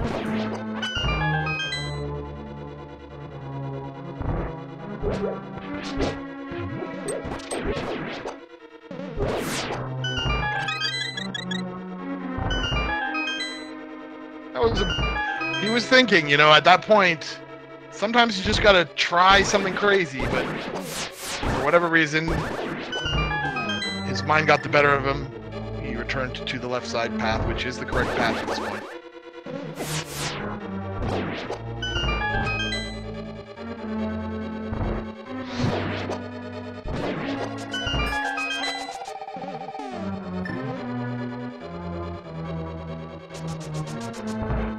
Alright, BK is into Lambo 2.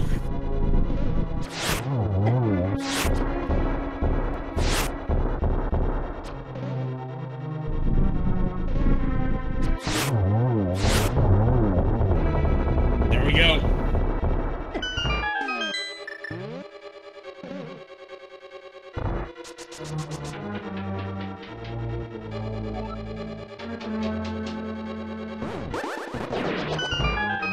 And everybody's favorite rooms here. Taking care of these whiz robes with the Cane of Samaria. It just feels so good. Yes, indeed. Very nicely done there.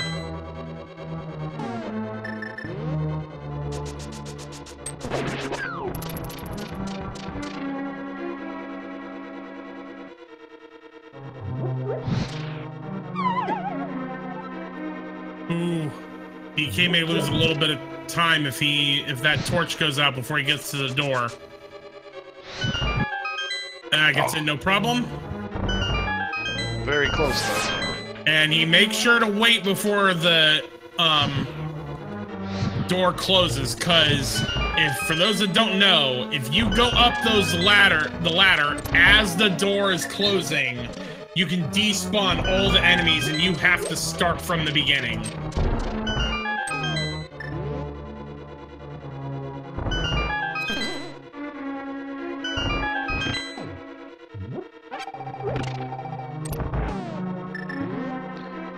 And BK sets up for the Trolldorm 2 fight. He's just gonna have to do one dash, one slash. Oh, but Trolldorm 2 strikes. First blood. That is why we call him Trolldorm. Let's try this again, BK.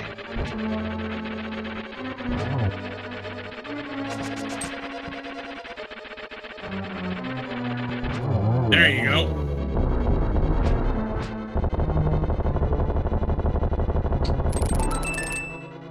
Cobb gets the first 2 land molus down in one cycle, the third one shortly thereafter.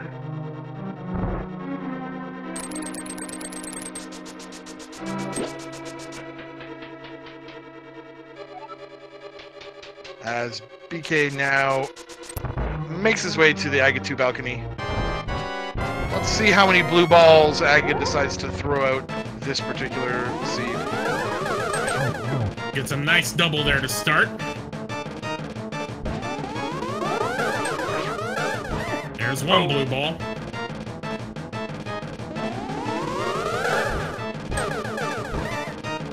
Two. And another.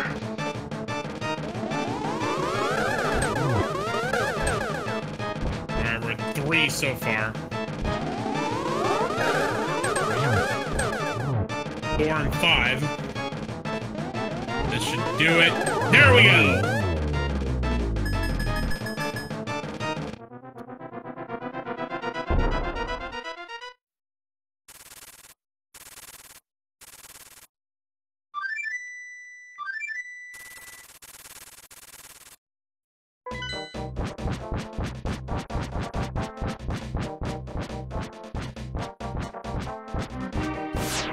COB is going to be heading into Trolldorm 2 as BK is dropping into the Ganon fight.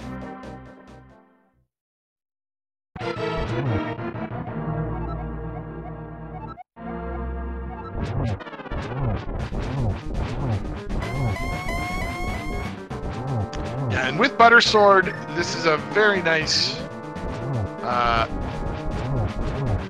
fight to deal with. You only need to have 6 regular swings per phase in phase 1 and 2. So they go by fairly quickly. You can just run off here to avoid the fire bats.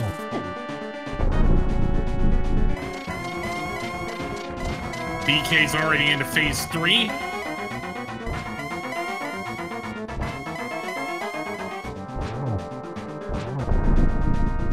Oh, a triple on Cobb's side in that first fight. Very nicely done.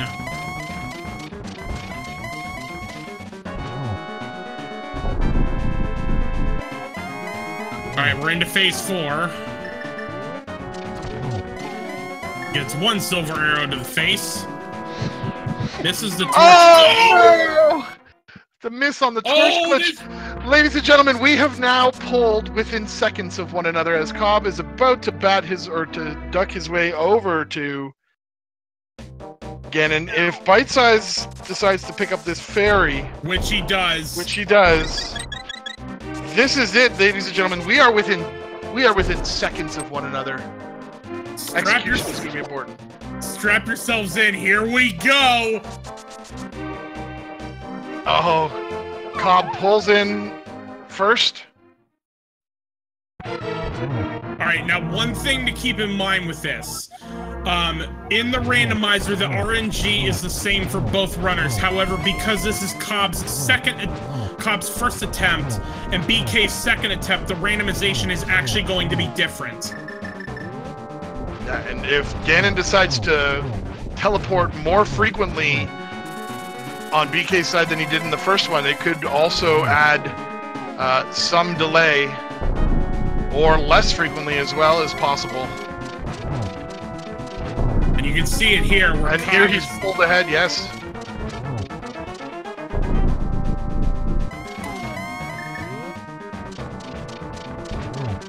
Oh my goodness, the random gods have helped out. Oh! That was so close! Alright. Bitesize gets 1. Here, Cobb is going to get a double. And Cobb did get the torch glitch. Oh, Cobb has it! And the difference there was that double and the torch glitch, ladies and gentlemen. As long as Cobb can successfully walk across a 3-wide bridge for 1 tile, he is going to complete this race. Wow. With an official speed racing TV time, of 2 hours, 5 minutes, and 9 seconds. bytesizedBK right on his heels. And scene. Wow. BK, unfortunately for him, finishing with an official Speed Racing TV time of 2 hours, 5 minutes, and 25 seconds. That is about as close as it comes, ladies and gentlemen. We had a very, very, very interesting ending there. We'll see if we can get our runners into the chat with us for a post-game interview. But let's throw GGs all up in chat right now in order to kind of give them the respect that they deserve. That was a hard seed. I would imagine that that they need a little bit of a breather after 2 hours and 5 minutes of some intense racing. Cobb said he's got to stand up for Sec. When we tell him, well, what happened there, well, he's gonna want to. Absolutely, and just an outrageously close race.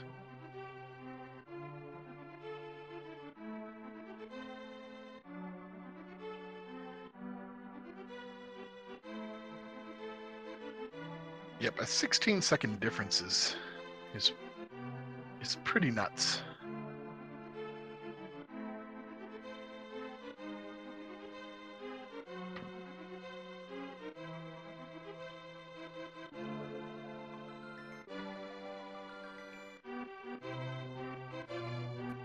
What a seed. I mean, really.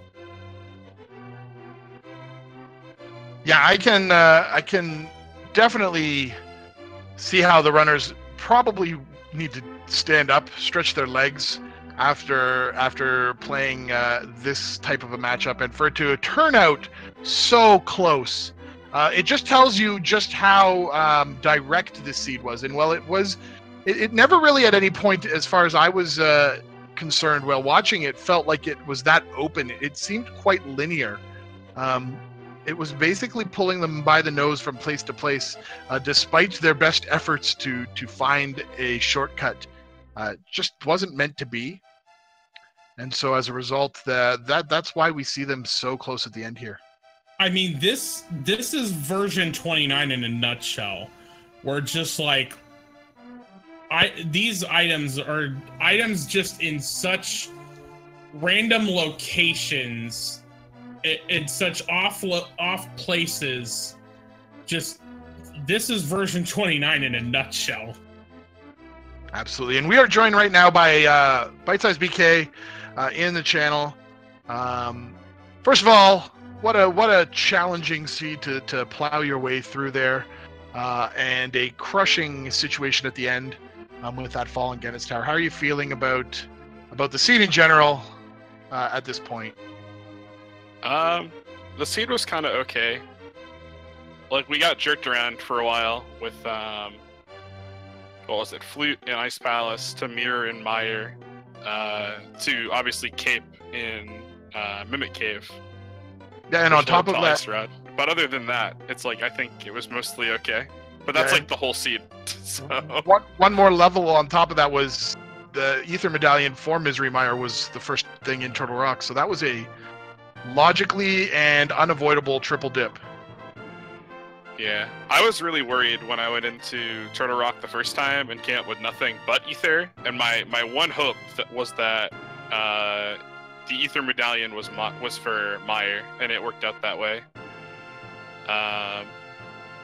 And then I had gambled. I think was there an item on Cold Stare?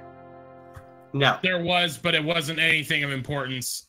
Yeah, because I had gambled. I was pretty sure I had counted right, and there was one on Cold Stare, and there was one more in Mire after the mirror, but I had left after both.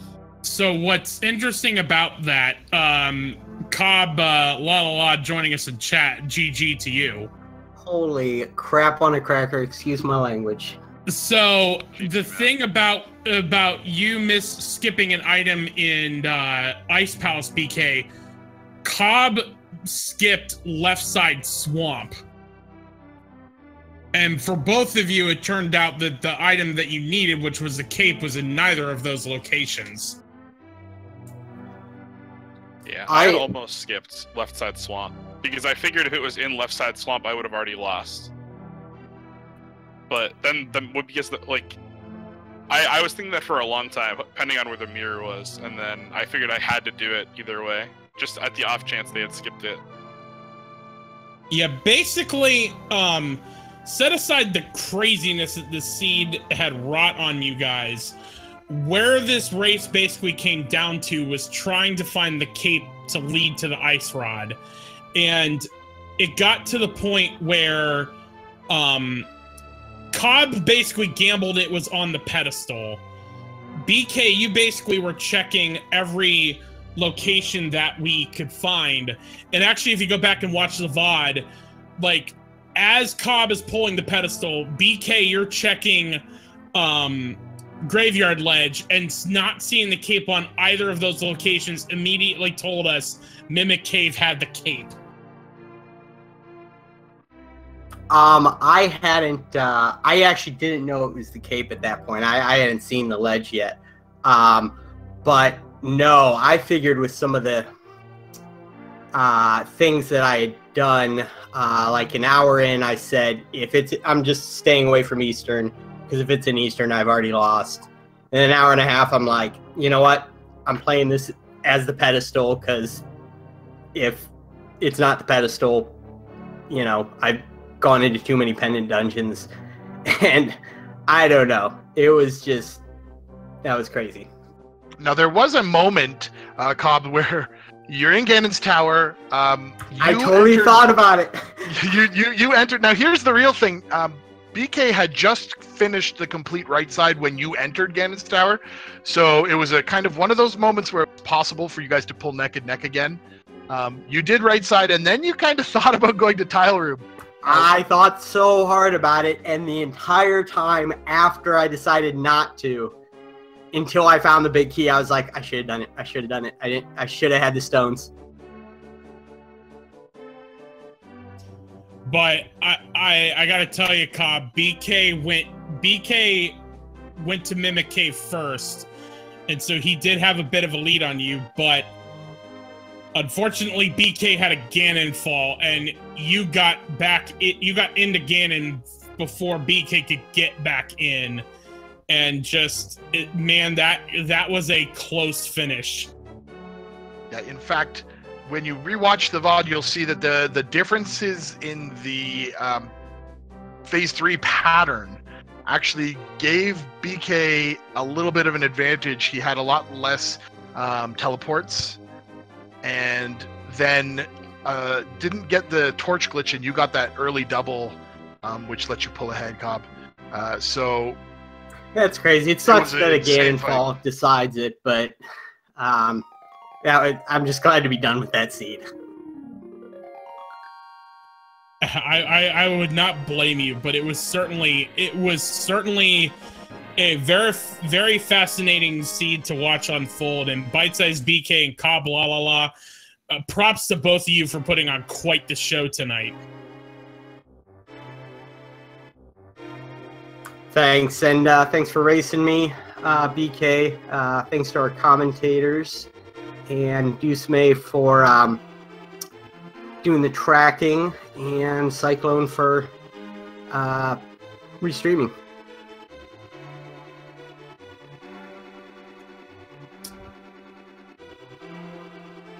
BK, do you have any final thoughts? Just GG's to COB, and good luck at 4 and 2. Maybe you'll make it into the bracket stage. Thanks, I appreciate that. All right, well, Crowzone80, it has certainly been a pleasure commentating with you. This was a very fascinating seed to watch, and I'll give you the last word. Yeah, absolutely. Thanks for joining me tonight as well, Jax Refi. That was a lot of fun. To all of the people watching, please, remember both of these guys work really hard, and all of the runners who are participating in the tournament, they deserve your love and affection. If you wouldn't mind throwing them a follow, I'm sure they'd greatly appreciate that. As well as our tracker Dusame today did a great job keeping the lights at the bottom of the screen lit up so that we all were aware of what was and was not found. So thanks to them. There are a couple of matches in progress that you might find currently if you're interested in looking at some more randomizer today over on Speed Gaming 4, and as well as ALTTPR ALTTP randomizer as well has a matchup taking place right now. So if that is something that's interesting to you guys, please be sure to check those out. We've got plenty of races tomorrow as well, and Saturday, a few on Sunday, and then round 7 starts where we'll see a lot of action. So keep with us. We greatly appreciate you all coming out and watching. It's what makes it fun to both commentate and participate in a tournament such as this. So thanks again, and we look forward to seeing you in the future. Have a great evening.